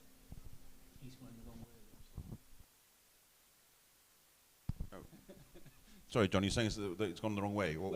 He's not gone the wrong way. What I would say is, this is Dean now. He's coming out of Muddy Slide, or what I would call Hebblethwaite, and he's probably taking the longer line. He's climbing more to take the shorter route. I think sometimes it's better to take the steeper climb, so you're not climbing for as long and come around onto the flat. But very interesting. That might mean that he feels strong and good enough to go for it. So. Look, do you think Dean will have a sort of now a strategy in mind of how he's going to catch up Gunning? Yeah, I think he probably will. I think he needs to say to himself, look, I'm in second now. If I don't give it a go now and take a bit of a shortcut, which I think he tried to do there, he might as well, put all of his eggs in one basket and give it a go. If he doesn't, he's probably going to finish second. So I think he's trying to make a move to catch up those few seconds. But I would advise going slightly round there. But nevertheless, I've been wrong before. So, I mean, the last 2.5 miles is on road. Out of the two of them, who's the stronger, do you think?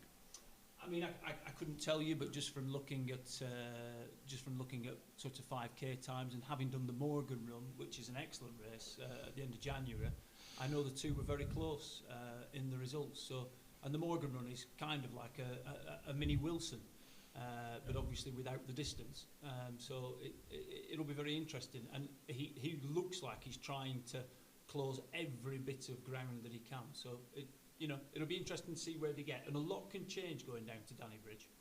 Yes, of course. Just I've just had a message come in just from Richard, who's messaging in from New Jersey, USA. It says he's really enjoying the live stream, and he was in Sebra in the late 70s. And obviously loved the race. So thank you very much, Richard, for your message. Great to hear from you across the world.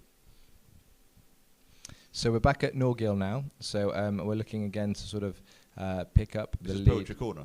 Yeah, Poetry Corner. Yes, we should. Yeah, I think possibly we should rename Norgill as a sort of AKA Poetry Corner. So the lead girl runners will be sort of coming into sort of shots. And we believe it's Barley first at the moment, and Cosgrove. then Cosgrove, and then Berry. That's correct. Yes. So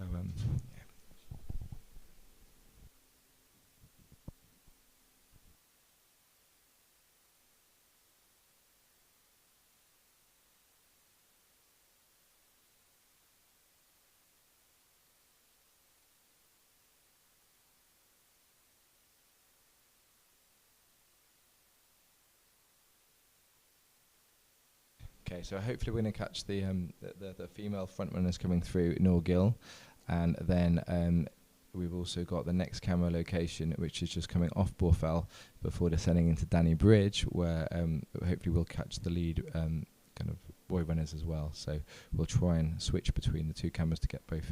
So Ben, coming up to Danny Bridge, which is it's a huge incline and a bit of a breather in a way because you're running down, but running down to Danny Bridge, do you think that's as hard as running up?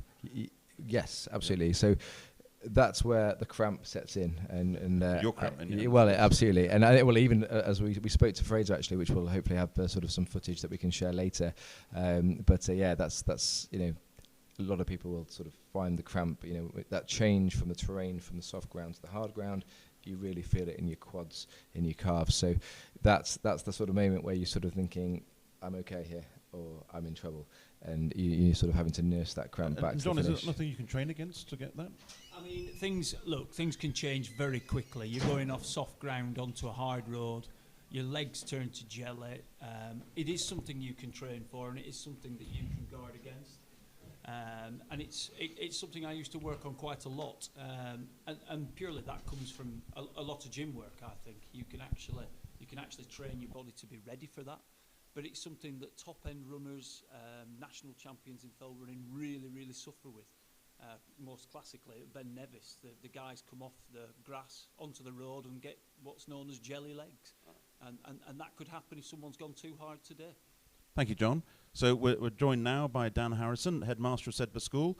Dan, how's the course? You've been out this morning and you've been sort of watching the runners out there. Good afternoon, Jan. The course is extremely wet. I can't remember it ever being as wet. Certainly coming down into the gills, it's unbelievably slippy. Thrush Gill is treacherous. Down into Ekaseka isn't great, and obviously Muddy Slide is tricky. So I don't think we've seen any record times this afternoon, but I've seen plenty of smiles out there on the course. I've just got back from Courtley, and plenty of smiling pupils as they've gone through the crossing there, which is great. Excellent, Dan. And we can see in the sort of the background there, as you mentioned there with Muddy Slide, we've got Muddy Slide just sort of beneath the camera shot there, and it's pretty spectacular, isn't it? You can see at the top of the skyline there as you sort of descend off Borfell, coming down into sort of Muddy Slide, and this camera's just. Sort of and here we are. Actually, we're now live on screen. Dan, in the studio. There you go. So, and Dan, obviously it's a big event, and you have all the parents here. We've got all the people dialing in from across the world. We've had messages from Australia and America and what have you. What does this race sort of mean to Sedbergh School? I think it almost symbolises everything that we're all about. We talked about this last night a little bit at the dinner. I think our values of humility, ambition, resilience and kindness are epitomised in the race throughout the term, really, in the preparation for the race, the training for the race, the epics, the qualifiers, and of course today. So this is a very, very special day for us. This is the biggest day in the school calendar, and long may it continue. Okay, just a quick one. We've got some questions coming in via email. So this is actually not much of a question, but it's just to say from Jonathan, who's dialing in from Mexico, who's just saying he's really enjoying the coverage, and thank you very much. So hello, Jonathan. And Dan, it's great to see. I mean, this is where the whole school comes together.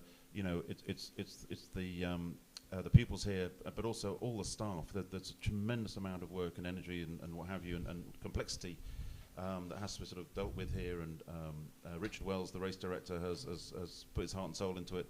But everyone comes together, which is fantastic to see, really. Absolutely. There's all sorts of staff out on the course. There's all the common room, there's all the operational staff, support staff. It unites the whole community. And that was very evident, and it's been very evident throughout the term. There, as I'm looking outside now, looking outside to our village on Lupton, and people gathering in anticipation of the finish, which will be probably in about 15 minutes' time. It's superb. And it always has been a huge part of Sedbergh, but the beauty of this is that it continues to grow. And I see it growing and growing more and more as the years go by. Thank you, Dan. So, where are we now? Are we? It's gunning at. Okay. Okay.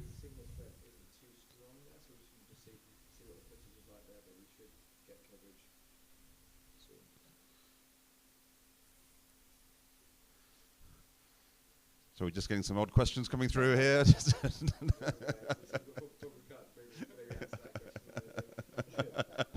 sorry, is this a question to the headmaster?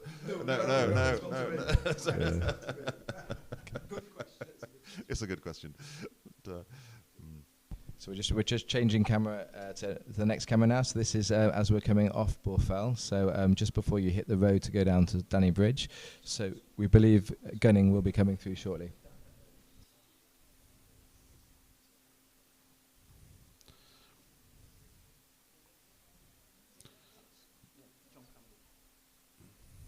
So yeah, thank you very much for the messages that are coming in. We've had some sort of great feedback that people are able to watch the streaming and getting all the pictures through. So thank you very much for that. So Dan, you were at the start of the race. What was the anticipation like with all the participants? As always, a huge buzz. I thought perhaps this year, more than ever, it just seemed very, very busy. More parents than ever. Lots of very proud parents, lots of Old Sedbergians back. And just a real buzz. And just, you know, there's those nervous moments before the race goes off and that sort of nervous chatter between pupils. I said a few words. I introduced Charles Sykes, winner from 30 years ago in a record time. I'm not sure they heard what I said. I think they're just thinking of the hooter going off, and that's completely understandable. But no, it was absolutely great. And you know, we've got a chance of breaking a record this afternoon, the record for the biggest number of finishes. So we are really hopeful that we can beat 188, which was set in 2016. Fantastic. Brilliant. So yeah, it shouldn't be long now before the lead runners come through the next camera.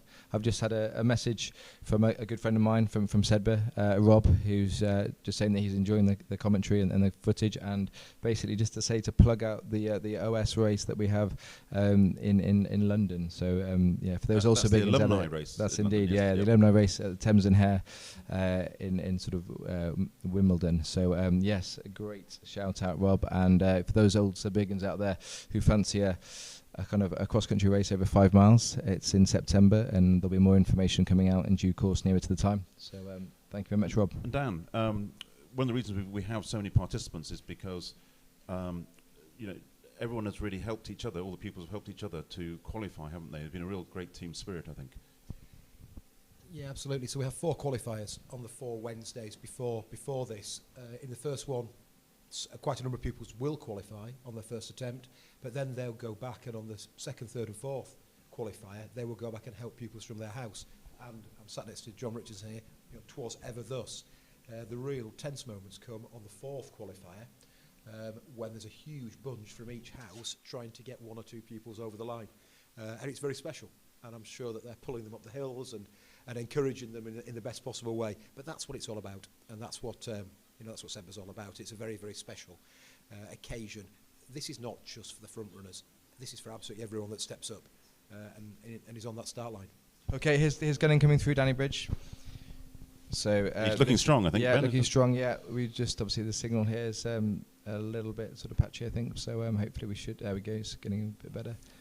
So yeah, so we should be seeing Dean coming down sort of shortly to sort of cross over Danny Bridge. So this, for those people who don't know, this is one of the major sort of checkpoints on the course. You have Courtley, Hebblethwaite and Danny Bridge. So this is the major sort of last checkpoint before we get to the finish.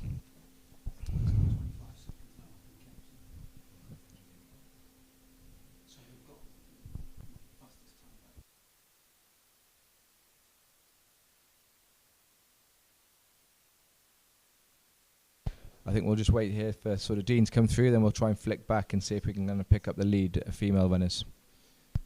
Dan, we have the Wilson Run concert tonight, which is a huge event. What are your thoughts about it? It's just the end to a fantastic couple of days. The first half of it's obviously some fantastic music, and then everybody goes outside, lines up in the order that they finished in, and in reverse order they come in and line up on the stage. They then sing to us. They sing the traditional song, The Long Run, and then we all stand up and sing Winder, and we finish with the national anthem. It's a wonderful end to a wonderful Tuesday. Thank you, Dan.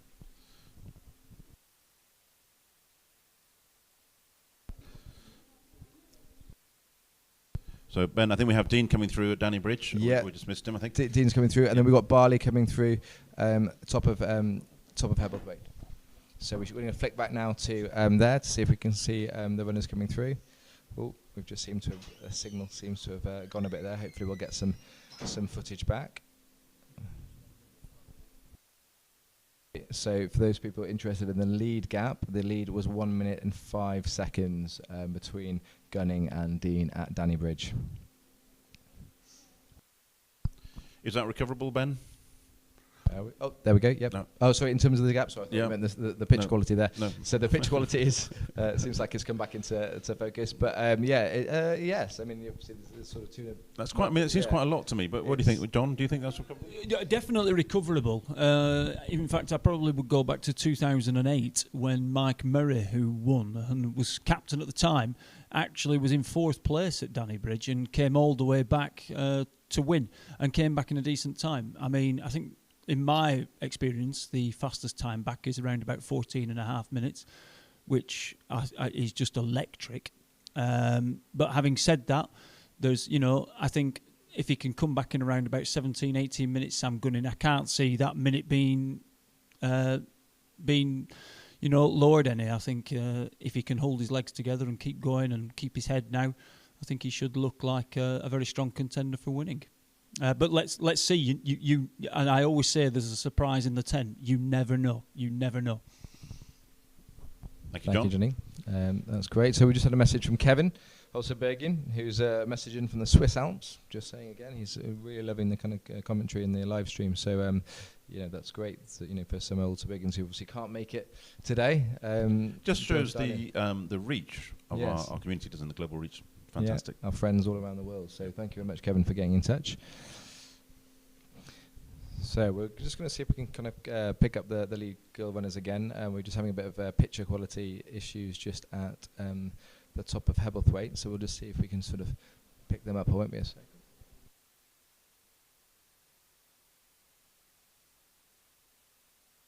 Okay, here we go. So we've got sort of picture quality back, but it just doesn't seem to sort of be a bit jumpy at the moment.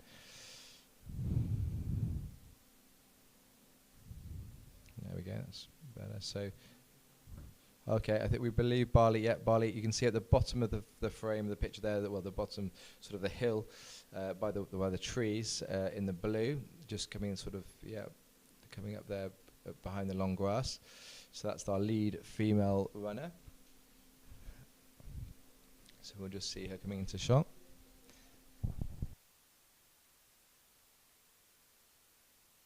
In terms of, I'm looking out the window now, and the spectators are sort of gathering at the finish, and we've got the kind of clock, and the record is literally, in terms of the current record, the time is sort of about to go past on the clock, so you can see how difficult the conditions are. So obviously Gunning and Dean are on their way back into Sedbergh, but they're a few miles away.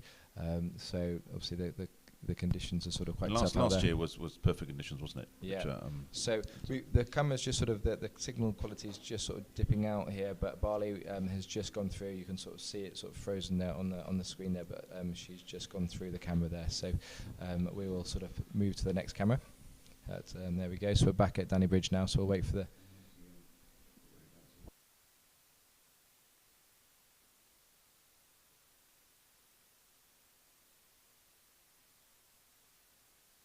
So Gunning's got about 2 miles to go. We believe that Dean is about a minute behind him. Yeah. So Gunning just at Hallbank.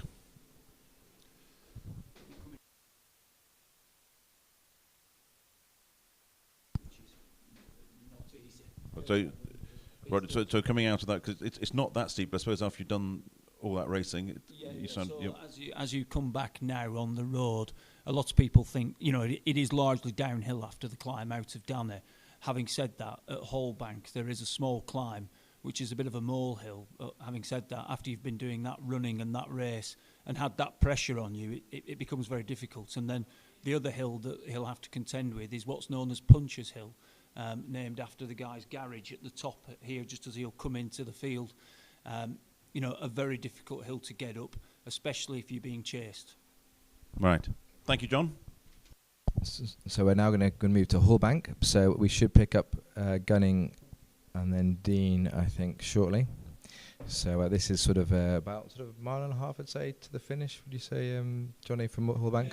Looking at about a mile and 3/4 now from there. So you know, it's not easy. The legs will be gelling. Here we go. See him Here we coming go. around the corner Yeah. now.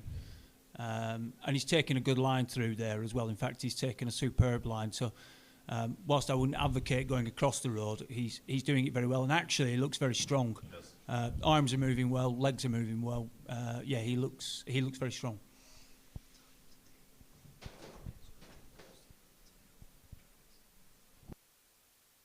So we think there's just over a minute to Dean. So we'll see. He'll be coming through shortly. And then we will go back and pick up the lead runners again, the female runners.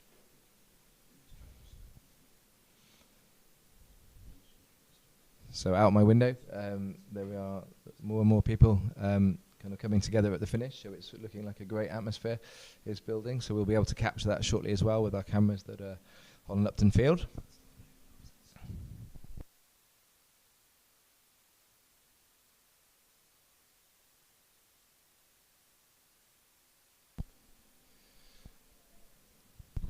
So we just passed time, the record when I was at school back in the 70s. 1 hour 10, and what was that? 1 hour 10. It was about 1 hour 10 something, but it's Yeah. we had a chap called Willie 16. Long who he was 10 seconds outside the record, very close.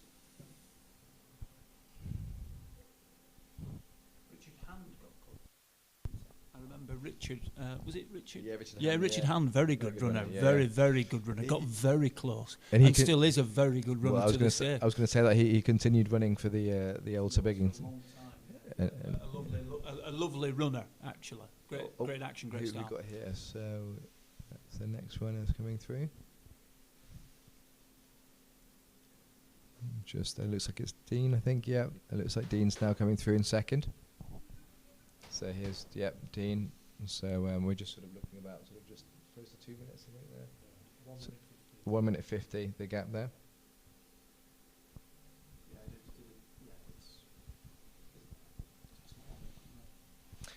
We've just got a message come in from Will. Yeah, and I'll just sort of read that out for you now. I just want to say thank you for all the messages that are coming in. But Will's question is, we're approaching the 500th year sort of anniversary in a couple of years. Are there any special plans for Wilson Monday in 2025? There will be. There will be. We haven't Watch made those this plans space. yet. Watch this space, but Will. yes. Yeah, no. Be bigger and better. We're going to make it longer. We're going to add some distance to it. 500 miles. Yeah. Don't do that. that would be. Better let everyone know it's a joke. Yeah, exactly. Yeah, you want the sort of these also biggest. I think Danny said Robert said it best when the Proclaimers are coming in for 500 miles. Yes. Yeah. Absolutely. No. So we got it's very. I can imagine it would be an even bigger pre-race dinner. It'd be a superb. Yeah, and we're going to get nice weather for 500, aren't we, Ben? Indeed, we're going to get blue skies, sunshine. I don't know. I almost think that's sort of this is the weather for the Wilson Monday, in a way, isn't it? This is yeah. I'll let you decide. Look, gents, I'm very sorry. I'm going to go, and I'm going to leave you to That's the fantastic. moment at the end. You're going to the finish, are you? I am going to go outside now. I'm going to try and soak up some of this great atmosphere. I'm also going to go out and see my good lady wife and my kids as well. So it's been an absolute pleasure to share this time with you. I thank you for what happened last night as well. It is very much appreciated. So thank you. It means a lot to me. And I hope the race goes extremely well. And thank you for your time. Thank you, John Johnny. Richardson. Yeah, our former new race director. Our new honorary also big in. Indeed. Thank you very much. Thank you now. Cheers. Bye. Thank you. Bye. Okay, so we've got camera shot here. This is just after you ascend into sort of Danny Car Park, and it's the road as you kind of sort of start to sort of leave Danny Car Park and head back to Sedbergh on the Hawes road to Sedbergh on the Garsdale sort of road. You actually quite like this section of the race, but I find it quite soulless.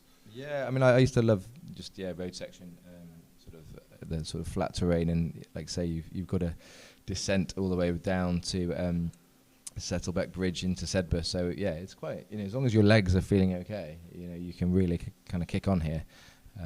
You're not having to worry about sort of putting your feet in the right places and turning ankles or anything like that, or slipping over. So you can kind of just trust your footing and absolutely go for it. It always amazed me because when you run over ball fell, it's not even ground at all, is it?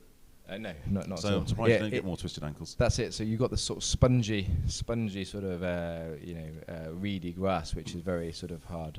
So we got just sort of going through to the next camera location. So we should be able to see kind of Gunning and Dean come through. So it's just coming up to Punches Hill, or no? No. This is Saddleback Bridge. Saddleback, yeah. Near to sort of, you're talking about sort of under a mile to the finish here. This is as you approach sort of Sedbergh itself. And can you start to hear the atmosphere, you think, from here?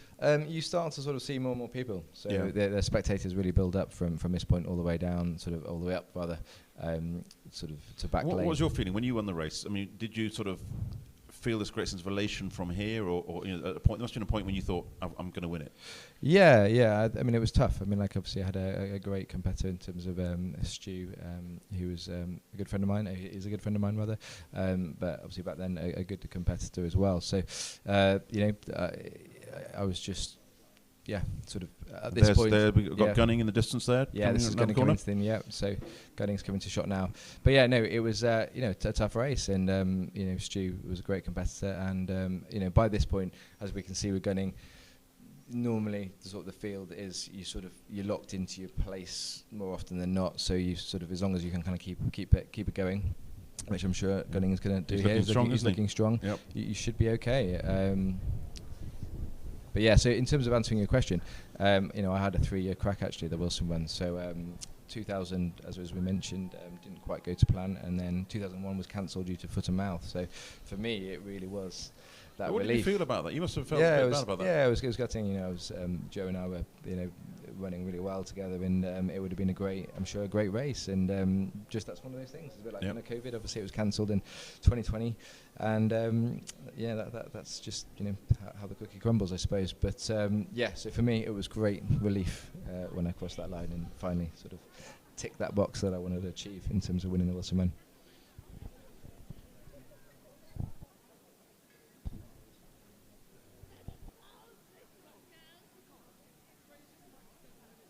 Okay, so we're just getting news in terms of the girls. We'll just try and pick the lead girls up. But Barley's leading, and then it's Cosgrove, Berry, and Sanderson in the top 4. They're on the way to Danny Bridge, so we'll try and catch them at Danny Bridge.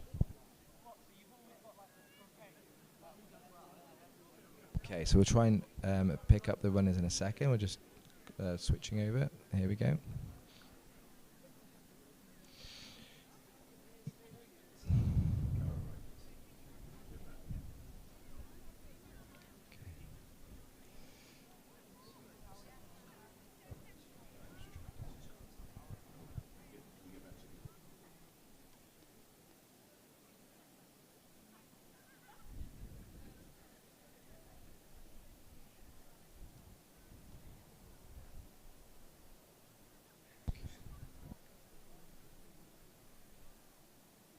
So Gunning's coming onto Back Lane now, so we might just move to, we're going to go to sort of, we'll just hold this camera for a second here. Who we got? It's just quite, the signal is not too great. We've got somebody there, but it's the picture quality, it's dropped out. So we will just, I think we'll go to the finish. We'll get an idea, see the sort of crowds. Here we go. So this is the crowd sort of gathering. You can see Headmaster and the race director there in position.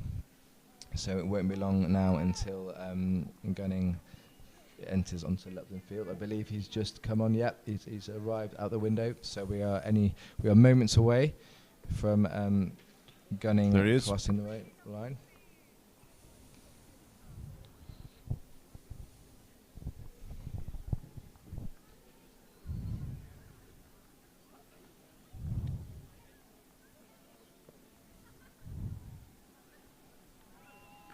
Here we go. He kicks home now, coming around the corner on Lupton Field.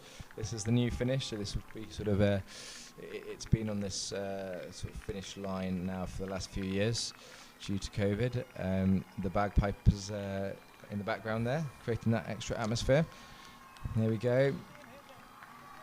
That's fantastic. Congratulations. Well done, Gunning. Yeah, that's good. Fantastic effort. So what do you think you'll be feeling right now?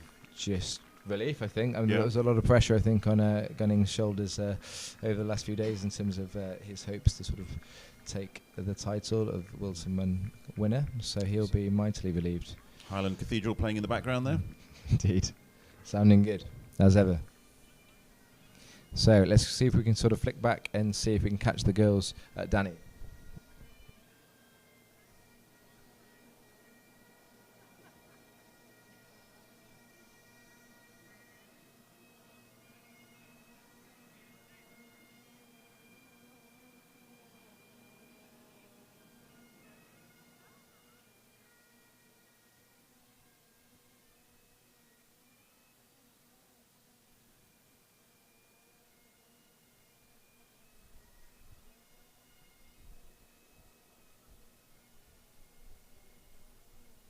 So we've just got some. We're looking. We'll probably come back to this camera in a second. So I there think on the Dean- road. Dean must be about a minute away, I think, from the Dean, finish. We'll catch Dean coming through the finish, and then we'll whiz back to that previous camera to see if we can catch the lead girls.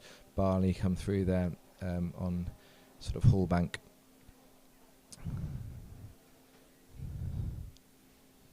So yeah, Jan, what was your? I believe you got a funny story to tell us about your father, who well, Yeah, he I bought wouldn't say himself filmed you. a new cine camera. Yeah. And I ran this torturous race on the 100th, Anniversary. anniversary. And, Inspired, as you said, by Lord Sepko. Sepko, who gave me those inspiring words, and then finished, and of course took 3 weeks to develop the film, and then when he actually eventually played it to the family to show his handiwork, turns out he'd filmed the wrong person, and I was nowhere to be seen. So Absolutely gutting for you there. I'm not running again. That's it now. You missed his chance. Here we go. So here we go. So here's Dean coming through there. So just coming to the line. So that's our second place lead boy runner. Congratulations to Dean. Fantastic stuff. So So you Cedric can has see there. the times how tough it is out there at the moment. Yes, yeah. I mean, this is what I mean. Every year, you can't read too much into times because the weather, the course can change so dramatically. So excellent. So we'll switch back now, hopefully, to Hall Bank and see if we can catch the lead runners, female runners coming through. There we go. So we've got some runners coming through here. Some schoolhouse boys running through, pushing through together there, supporting each other on. Okay, Tissot and Moore there going through.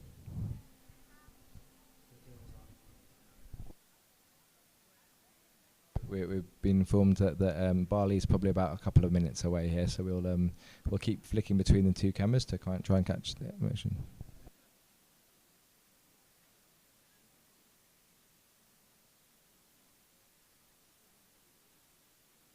Okay, so we believe that, according to our sources that are coming to us in the studio, that there's a close race for third position between Bird, Jackson, and Smalling. Sorry. So yeah.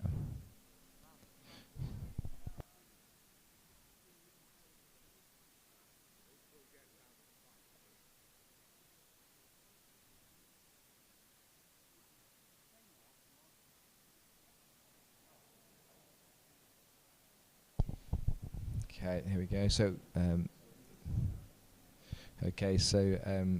yeah. So the lead runners, the girls, are just at Danny Bridge at the moment. We'll try and nip back there, but I'm not sure the signals. No, the signals sort of, unfortunately, It's one of the challenges actually of working in the fells, isn't it? Trying to yeah. get the signal. Signal is not the great, but I think considering the limited signal we have, we've got some good pictures across the course this afternoon. So we will see shortly. Barley coming to shot in the next minute or so.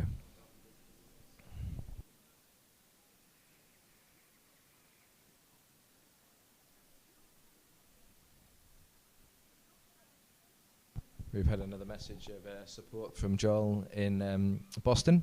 He was enjoying watching the race live. Boston, USA, I take it. Yeah, Boston, USA. Yeah. So thank you, Joel, for getting in touch. And I believe we've also had a message from Simon. We got Nolan and Bird coming through on third and fourth. Yeah, here we Boys go. race. Yep. So this is this Bird now? Let's have a look.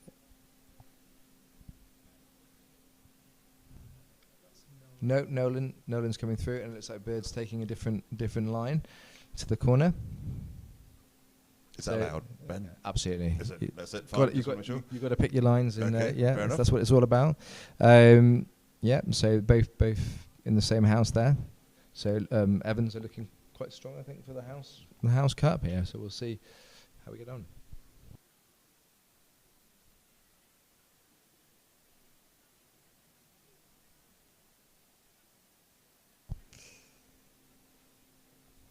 And we just had a message from our former Ulster Bergen president, Brigadier David Biggett. So yeah, good to hear from David, who's hello, David, saying he's enjoying the coverage from Somerset, I believe, or wherever you are in the world at the moment in the country. He's So probably sunning himself somewhere. yeah, it's probably maybe the weather is nice and sunny down south. Who knows? Yes, But it's certainly not sunny He's here. probably missing the rain. Yeah, We'll send him some. But David, great to hear from you as always, and we send our warm regards from a cloudy Sedbergh, as you can see. Okay, Smalling's coming through. Thank you very much for the information there. So there we go. So this is Settlebeck Bridge, just as you come into Sedbergh.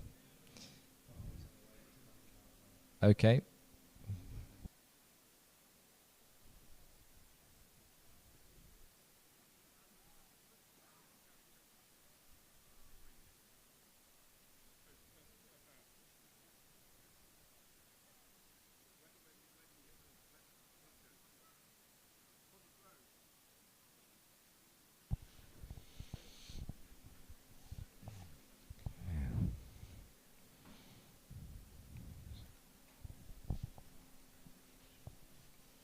So we should be moments away from seeing sort of 3rd, 4th and 5th place, as we just saw them at Settlebeck Bridge. So they're probably about a minute away now. Quite spread out, don't you think, Ben? Or is that usual? That's normal. Yeah. I mean, it's such a sort of long race. I mean, we're not talking about a 5-mile kind of cross-country run here. It's No. sort of over double the distance and tricky terrain. So yeah, the field does sort of spread out, as we can see on the map to our left-hand side on the screen there. There's various sort of people at different stages of the course.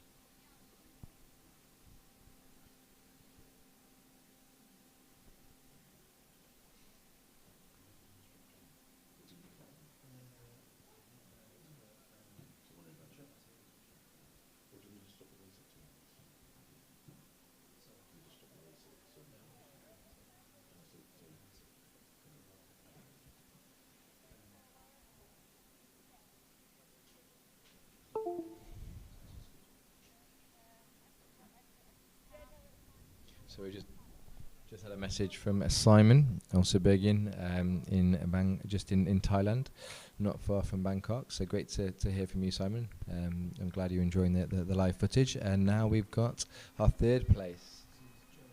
Yeah, this is Nolan coming through.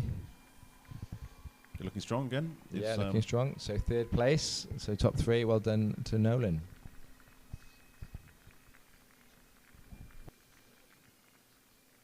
So headmaster there awarding him the medal, and the director of the race congratulating him. And then Bird in 4th place, coming down now.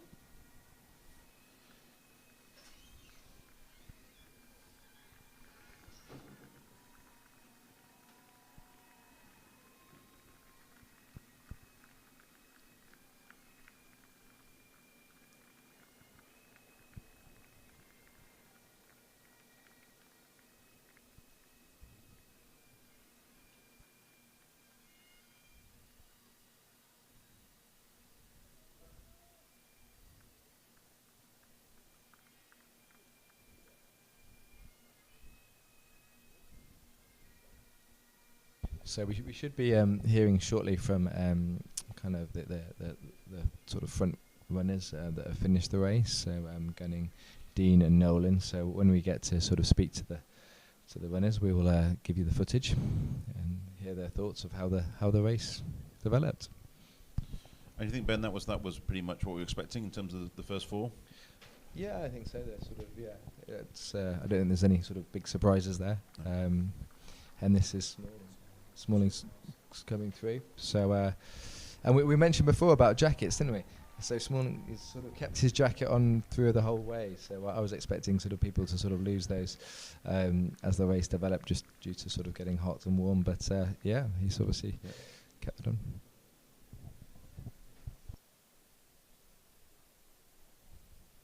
So we're going to try and flick back to the leaders in the girls' race. Yeah, so we're now back at Hallbank, which, as we said, is about sort of about mile and 3/4 from the finish.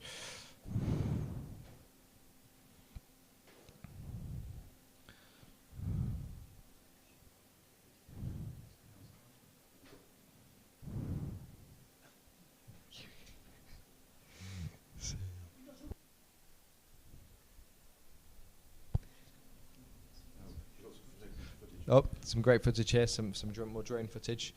So you can see Gunning coming in, I believe. Yep, you can see him just entering Lupton Field there in the yellow vest, and you'll see in a minute the sort of the spectators gathered at the finish line. So there's the line, some great footage. Keep an eye on Hallbank as well.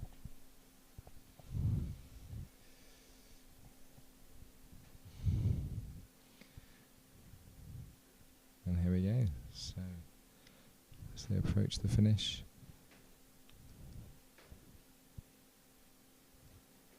Some great shots there. Thank you to the team. We've got such a marvellous team, haven't we, behind us here, working hard, bringing us all these images. It's fantastic. So, keep watching.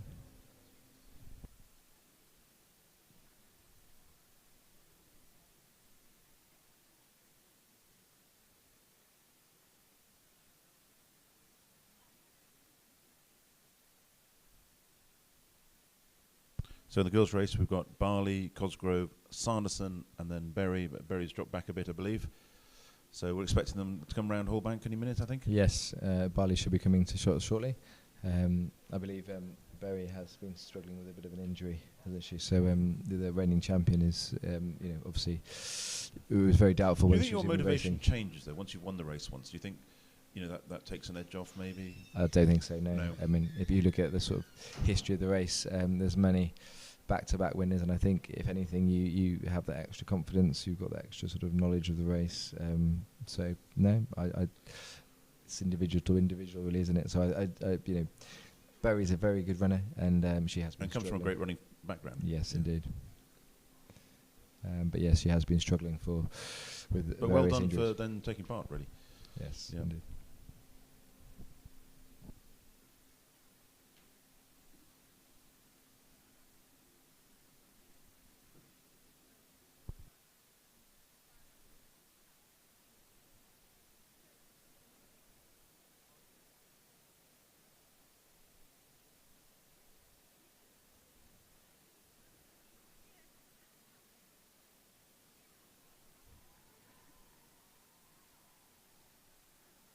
So Jan, your daughter's come up to Sedbergh from Kent, hasn't she? So how's she enjoying the Sedbergh? Obviously, she wasn't a Sedbergh. She's not a Sedberghian, She's but not a Sedberghian, no. She's been brought up in the south, so to come up here, I mean, she loves the hills and has loved the whole atmosphere and the excitement, really. From last night with the pre-race dinner.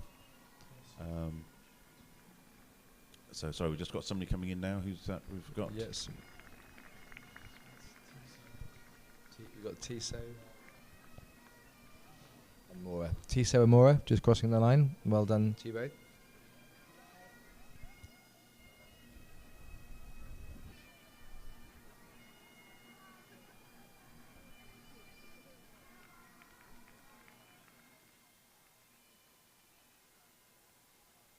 So we'll just see if we can. We should be having Barley coming through shortly. So we'll just keep flicking between the cameras.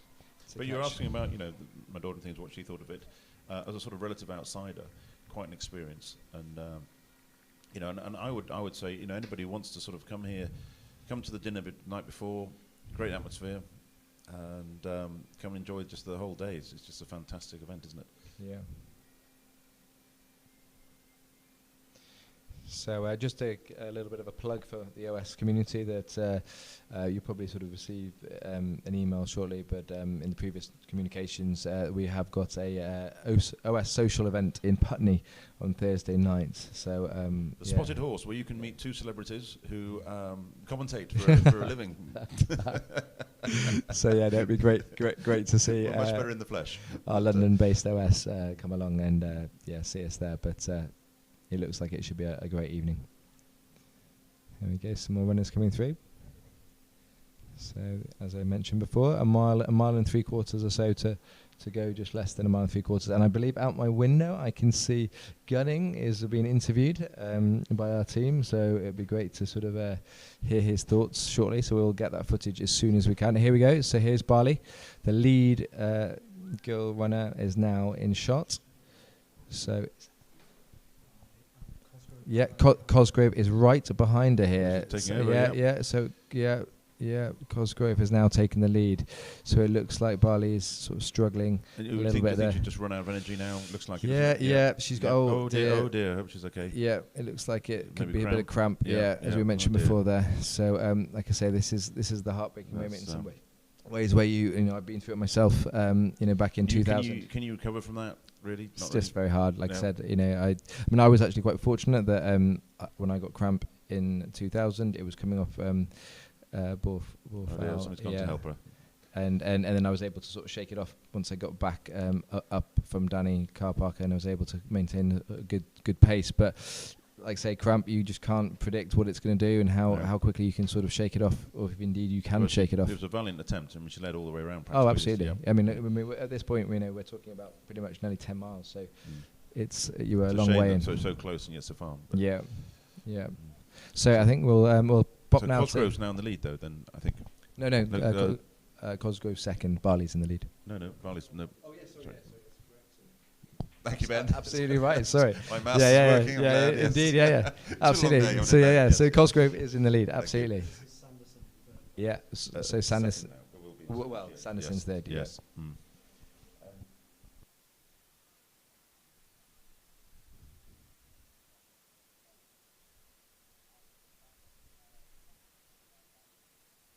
So I think I see there that Sanderson's about to overtake Barley.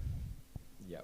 So this is back to Settleback Bridge now. So this is the next camera after Hall Bank. So they're probably about sort of 40 minutes away. 40. Sorry, not 40 minutes. It'd be about sort of. No. Just saying, it'd be just under a mile away. Okay. So so it'd be about sort of 4 minutes, I'd say.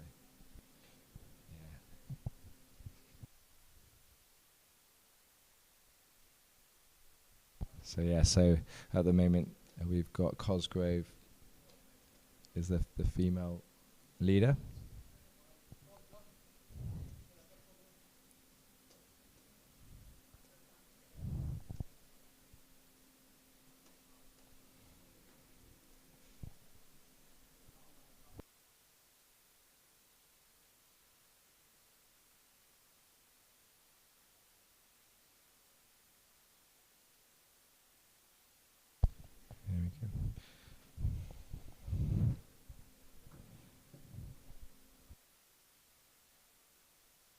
So, Jan, are you looking forward to the concert this evening? Yes, I am. I haven't been to the Wilson Run concert for many years, so it should be quite an event in the Hearst Centre, of course.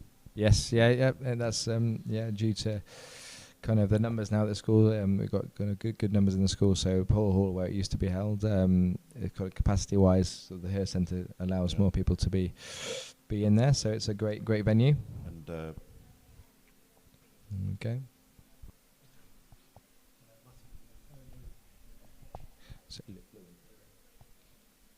So Lewin has just crossed the line there. Congratulations, Lewin, on a good run.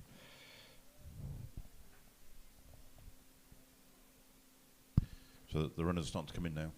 Indeed, they are. So the field, obviously, now we're kind of getting into sort of the 1 hour 38 time. There'll be more kind of runners all coming in together.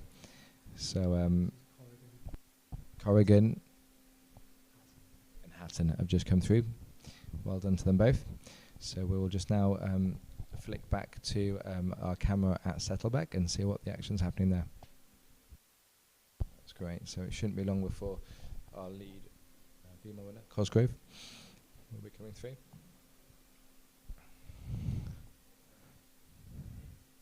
So it really is. This point, Jan, is very much a sort of real sort of boost, because you just, as I said before, you sort of see all these people, as we can see in shot there.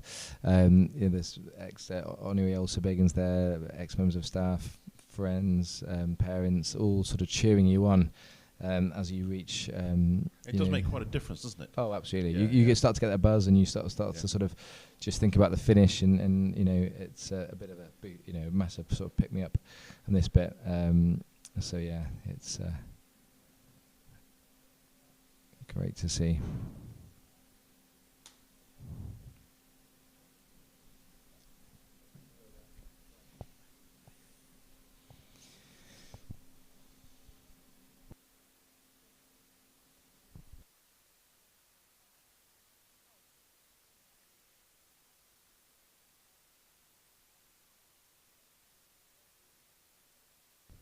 This is a great event for the parents, isn't it? Because I know that after this, they all go out, have a meal, and then well, it's more so they'll spend time with obviously their sons and daughters in terms of their houses, and then the concert is obviously later on. So it's just a great time where everybody's sort of friends in terms of parents who are friends with their parents, and the pupils who are running all get to sort of spend time in each house, celebrate the sort of triumphs of getting around the course, whether you're at the front or the middle or rear, and then everybody looks forward to going to the concert. And it's a fantastic evening where there's lots of incredible music played, and everybody celebrates the positions they finished in the race, and it's just great camaraderie between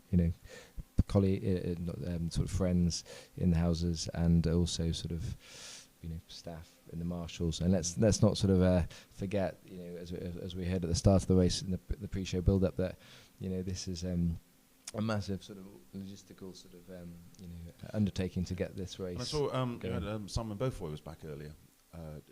Was he in your house? Yes, Simon was in Pole House. So so great to see Simon back in Sedbergh.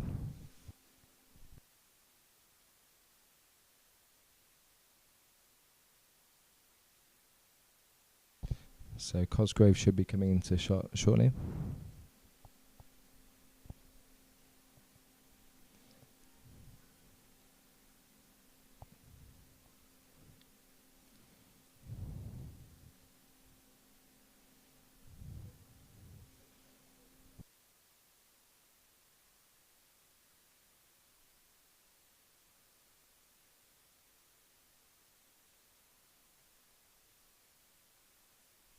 So we're going to hear a lot of cheering here where we're sat in the studios from the finish line, as people come in thick and fast. And we'll probably, I think this will be our last camera shot, obviously alternating between cameras, and once we've seen the lead kind of female runners come through, we'll sort of stick with the finishing line footage.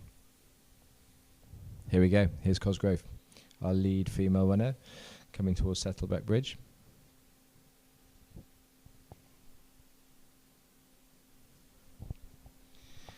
So she's looking very strong indeed, running really well. So it looks like Cosgrove's had a good race strategy here. Sort of paced herself well, and is looking really strong coming into the last mile here. Well done. Keep it going. Great effort.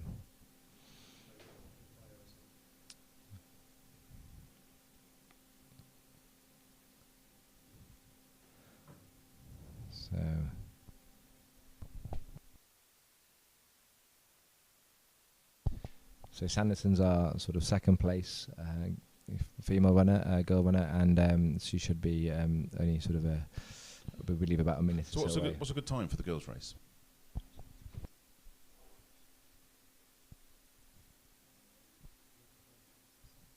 In the 120s, yeah. So sort of mid 120s. But of course, they haven't been sort of, been running this race as long as the guys, maybe. Well, yeah, the first girls sort of ran. It was 2001, my last year at Sedbergh. Sorry, 2002 would have been. Yeah, 2002 was the first race. So it's 2001, sort of the academic year, but the actual Wilson Run's obviously in the Easter term. So it was 2002. It was the first year that girls ran. Yeah. Whereas obviously with the boys race, that's been going since 1881. So there's quite a difference in longevity there. So here we go. So Sanderson is coming through now into Chartres. So as we mentioned, that's our second place girl runner, looking very strong as well, actually. We believe that unfortunately Barley is unable to continue, so she's actually pulled out due to the issues that she was having there at Horbank. So commiserations there to Barley. So here's Sanderson looking strong. I saw a smile there, which is great. So like I say, the crowd, seeing the spectators there has given her that boost that we mentioned before. So we're going to flick now to the finishing line, and we'll catch the runners kind of coming in to the finish.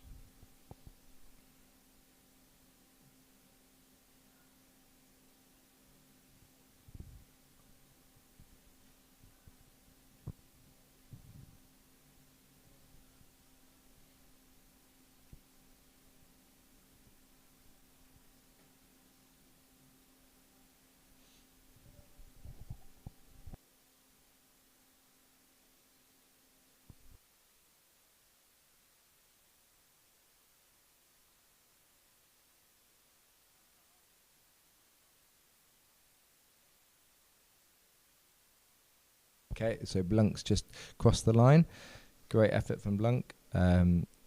Evans House, well done, Blunk. And as we were saying before, it looks like Evans look like they've got a strong team. So we'll soon see if they have won the House Cup, but that will be decided, I'm sure, soon. We're talking about the alumni race earlier, and we have fielded very strong boys and girls teams down in London. And I think we're reigning champions, yeah. So in September, did the girls win? We didn't know. We didn't sort of. They won a few years ago, so they were sort of back in sort of I think 2019. Okay. So we sort of had a strong team back in September. We had two Wilson record holders in the team with Charles Sykes and Fraser Sproul. So it was a very strong team. So it's always a great event, and we also have a sort of a meal afterwards, don't we, Anne, with the team? We do. A special sort of Saturday, September. So Cosgrove, male boy Cosgrove is across the line now. So this is sibling to our lead female winner. So I believe. So they're quite closely matched, in fact. Yeah. Indeed. So special moment for the Cosgrove family. Yep. Oh, look at this sprint finish! Wow. Oh yes. Goodness me! They saved it for the last. Incredible stuff. Trying to see who that is. Thompson, I think, just got over the line. And here comes Cosgrove. Yeah, here's Cosgrove, our winner. Congratulations! Yep. Yes, that's quite an effort. Fantastic stuff. You can hear the roar from the crowd there. Brilliant. What a race. It really paced it well there from Cosgrove.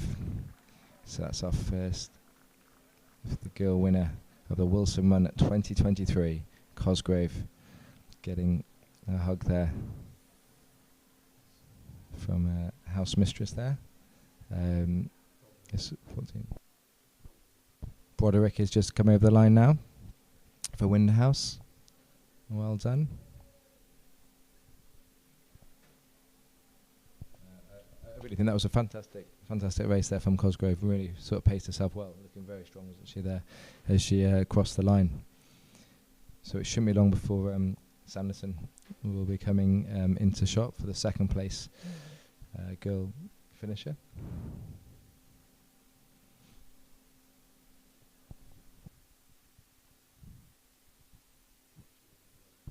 So we believe that Sanderson has now hit Lupton Field, so she'll be coming close to the corner ahead of us. Just looking out the window, and it's great to see so many Ulster Biggins catching up on Lupton Field.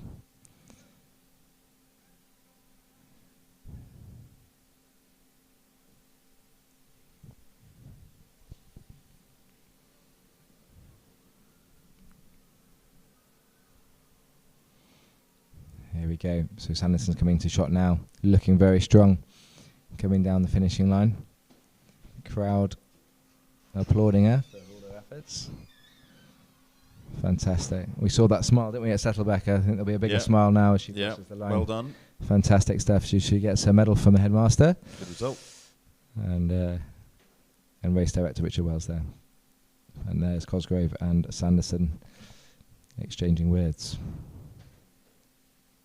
Again, commiserations again for Bali, who, but it's a tough situation, that, isn't it? Sort of, Well, and for Berry, of course. Yes, indeed, struggling with her injury. So, yeah. But gutsy effort.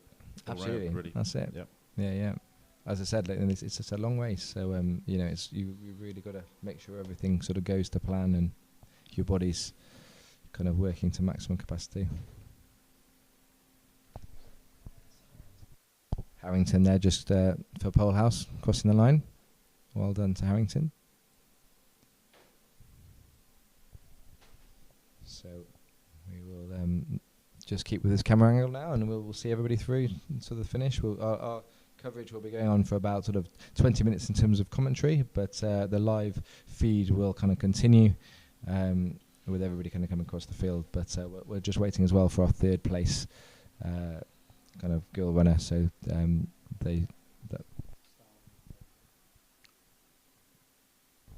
Starling Baker.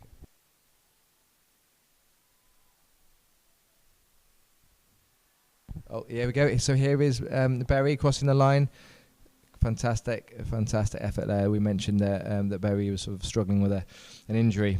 She was doubtful whether she was going to be running today. So the reigning champion. Done well. She seems to have caught up a bit. Yeah. So our reigning champion from 2022 is third place in the girls' race today in 2023. So well done to Berry, and they're sort of catching up with Cosgrove there. I think she'll just be very pleased. That's a very good run considering the injuries she was sort of struggling with. So great to finish in the top three, I think. Yeah.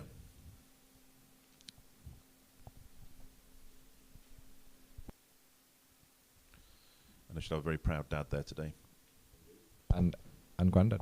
And granddad. Who's indeed. here? Yep. Yeah. So the Berry family and uncles, I believe. So there's the whole sort of Berry family sort of in Sebber. We have a sprig of berries here today.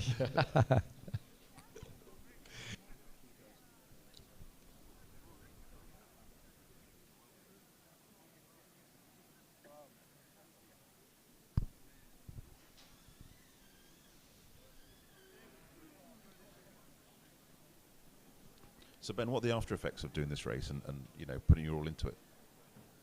Did you sort of end up like you couldn't walk the next day, or were you just fiddled and were fine? Oh, I wasn't too bad actually. I think. I mean, obviously, I think by the end of the day, you just you get very tired, and I certainly slept well that evening. Because it's not just the race, is it? It's all the training and the lead up. Yeah, it's the build up. So you could obviously with the favourites, around school, you have people sort of wishing you well, and there's lots of people obviously that are keen to sort of know how it's going to go and your strategy and all that kind of stuff. And so yeah, it's just that relief, I think, of just getting over the line, just getting it done, and being able to sort of share the memories with your friends and just relax, really. So it's quite nice because the run is really right at the end of term, effectively. It is, isn't it? yeah, so yeah. So you got a couple of days. Literally, you got 2 more days of term, and it's obviously sort of enough for everyone to sort of congratulate you and for you to sort of enjoy the adulation or whatever it is, and indeed. and then you go home and recover. Indeed. So yeah, it's a great. Obviously, every term is great at Sebber, but the Lenten term is particularly sort of jam packed with lots of exciting sort of activities that happen throughout the weeks. Yeah, sort of time just sort of flies now from the end of term. So they'll just enjoy every moment. Okay. Dixon now coming across the line to the fourth place female runner. Girl runner is Dixon. So congratulations to Dixon. That's a Lupton runner. So yeah, house mistress there on hand to congratulate Dixon. So well done. So we'll just see if there's any more kind of questions coming in. Once again, thank you for everybody who send in their messages and questions.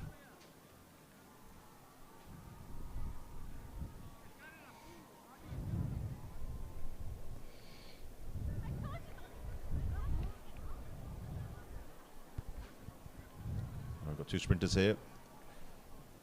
I'm not sure they came in together. That was very close.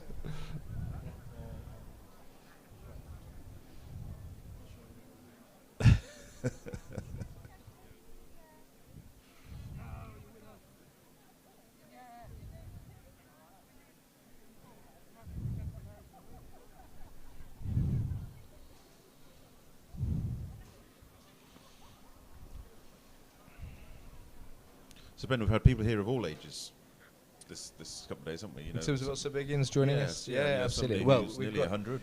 yeah, so we've got Morris, who's an also big, and who's 99, and he'll be 100 in October. So we'll be hopefully celebrating. So you his went and birthday. collected him from Edinburgh. I did indeed, yeah. Because he wanted this to be his last race. Well, Not yeah, running in well, it, not obviously. running. He, No. yeah, I think he wanted to sort of, come to this race, and obviously, it's sort of more and more tricky for him to get. I know to we know he's Sedberna. watching this now, so yeah, hello big, to Morris. Big shout out to Morris. Yeah, a fantastic chap, and a good friend, and it was a pleasure to pick Morris up from Edinburgh, bring him down on Sunday, and he's enjoying Sedberna life for the next couple of days. So yeah. But yes, as you say, we've had some big ins. We've got sort of some leavers from last year that are with us, and came to the dinner last night up until 99 years old. So there's a nice spread of also big ins, and obviously That'll be us one day. Yeah, yeah. Indeed. We'll still hopefully, we'll still be commentating. Yeah, maybe. Well, who knows? We'll have to. The verdict will be out on that one. Maybe. It's gonna be our first yeah. shot at fame. So whether we get the gig next year or not, we Gary don't. Lineker gets his job back. Yeah. But yeah. So some Sedgwick and Carris. Sedgwick in. Okay. So we've just had the sibling of the winner coming over the line there for Carris House. Congratulations. And other runners coming through.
So I think we just saw there the two Madden twins coming in together.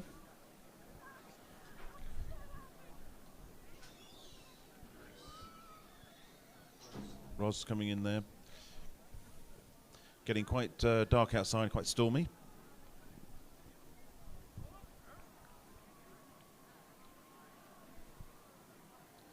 Some people here still with the energy for a race to the finish.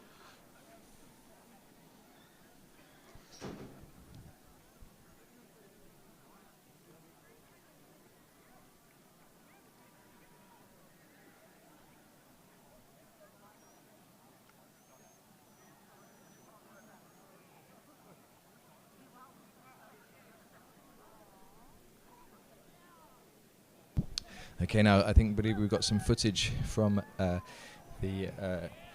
from gunning and the first sort of three runners. So that's in the boys' race, of course. In the boys' race, yes, yeah. So I believe we should have footage from the girls from the first sort of three girls as well shortly.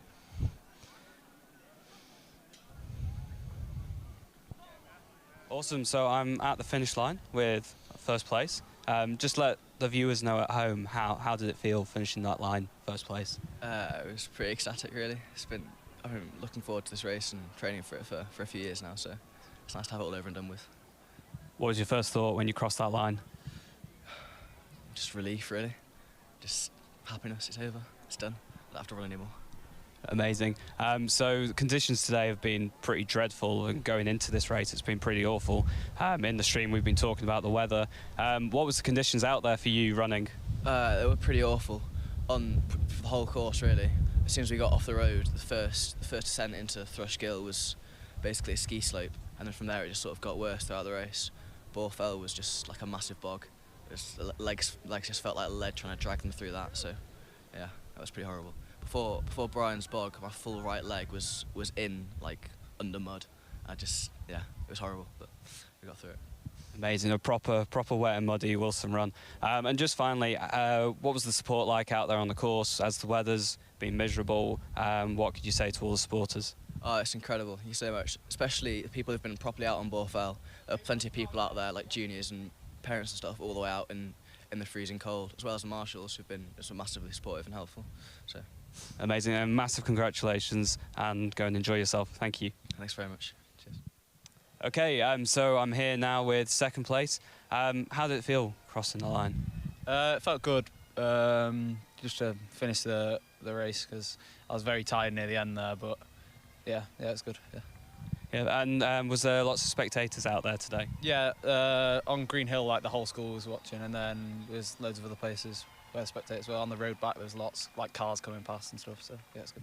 How does it feel, all the spectators out there? How did it help you with your run today? Yeah, it definitely helped going like up the hills and stuff. At the start, where all of them were, like I probably wouldn't have gone as fast up the hill if the spectators weren't there, so it helped, yeah. And on the road back it helped with the cars beeping and stuff, so yeah. Amazing. And just finally, and I'll let you go and enjoy yourself, what were the conditions out there like? Did you have a strategy for today? Just your feedback on the run, basically. Conditions were pretty terrible, to be honest, compared to the qualifiers, but I don't know, it's just the same strategy that I'd done through all the qualifiers, just goes out like as quick as I can the whole course. So. But yeah, it was a bit hard too because of the mud, so I don't know, yeah. Perfect, thank you very much, and congratulations again, thank you. All right, so we're here at the finish line with third place. If you just let us know how you found the race today.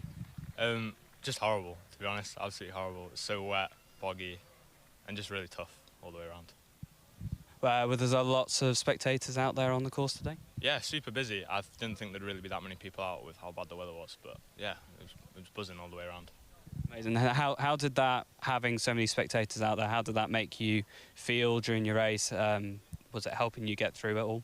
Oh, it definitely helps. It really, really helps, especially when you've got like older Vanians cheering you on. You feel like you're doing it for the house more than just you. It's really good.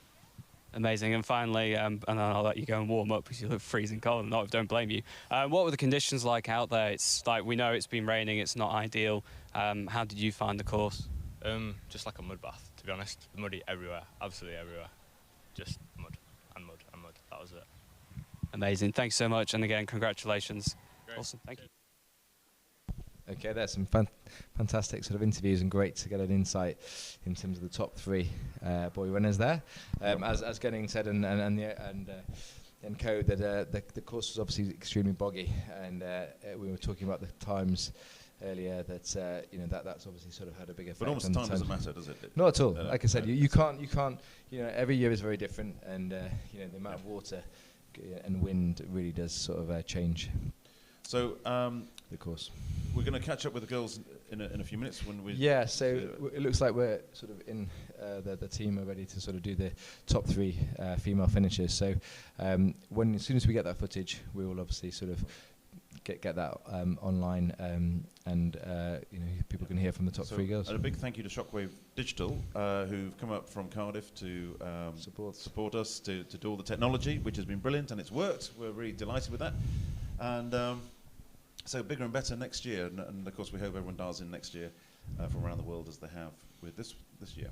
Indeed, yes, and just a massive thank you as well to, like I say, the whole SEBA community, from the farmers to the marshals to race director to everybody that's helped put this incredible well race done together. to Richard Wells, the race director, who's done a fantastic job.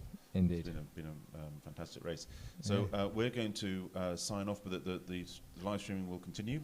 Yes, indeed. Yeah. So thank you all for listening to us, and the BBC, if you want to get in touch, osclub@sedbaschool.org. Thank you. Thank you very much, everybody, for dialing in. Bye now. Speak Bye. soon. Bye-bye.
All right, so we're here at the finish line with third place. If you just let us know how you found the race today. Just horrible.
Awesome. So I'm stood at the finish line with the first place girl who finished. How did you find the race today? Yeah, it was alright. It was just very boggy on Borfell, but not too bad. Yeah. Amazing. And how did you find the support out on the course today? Yeah, it was really good, really encouraging, and it was really good on Green Hill with all like the younger ones watching. Yeah. Amazing. And finally, and then I'll let you go and watch everyone come in. What was it like crossing that line, seeing everyone's faces, getting the clap, the roar? How did you feel? Like just so shocking. Like I couldn't believe it. Did not expect it at all. Amazing. And congratulations again. Thank you very much. Awesome. Awesome. So I'm here on the finish line with second place girls.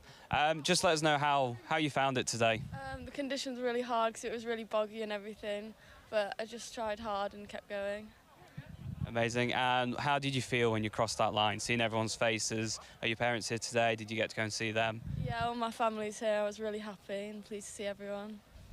Amazing. And finally, what was your thoughts when you were coming round that final bend, coming towards you, see everyone here? What was going through your mind? I'm just so happy it was over and glad that I was at the finish. Amazing. Thank you so much and congratulations again. Thank you. Amazing. So I'm here at the finish line with third place. Congratulations. How did you find it today? Awful. It was so hard. The conditions were awful. It was so difficult. Now, when we were walking over here, you told me that you've just come back from an injury, or you're still suffering an injury. What injury is it, and how did you find it? I've torn my quad, and I've been out for 3 weeks. I haven't run for 3 weeks, so it's been really tough, just not being able to run, and that's, I think, what I found today quite hard as well. Crazy tough, considering you've just done 10 miles. That's madness. I struggled to do it, and I wasn't injured. And finally, how did it feel crossing that finish line, seeing everyone's faces, seeing family? How was it? It was just such a sense of relief. Like I just finished it and it's all done, and like you just time to celebrate, and it was just amazing. Yeah. Amazing. You definitely deserve it. Well done again, and especially well done with the injury, and enjoy the rest of your day. Thank you.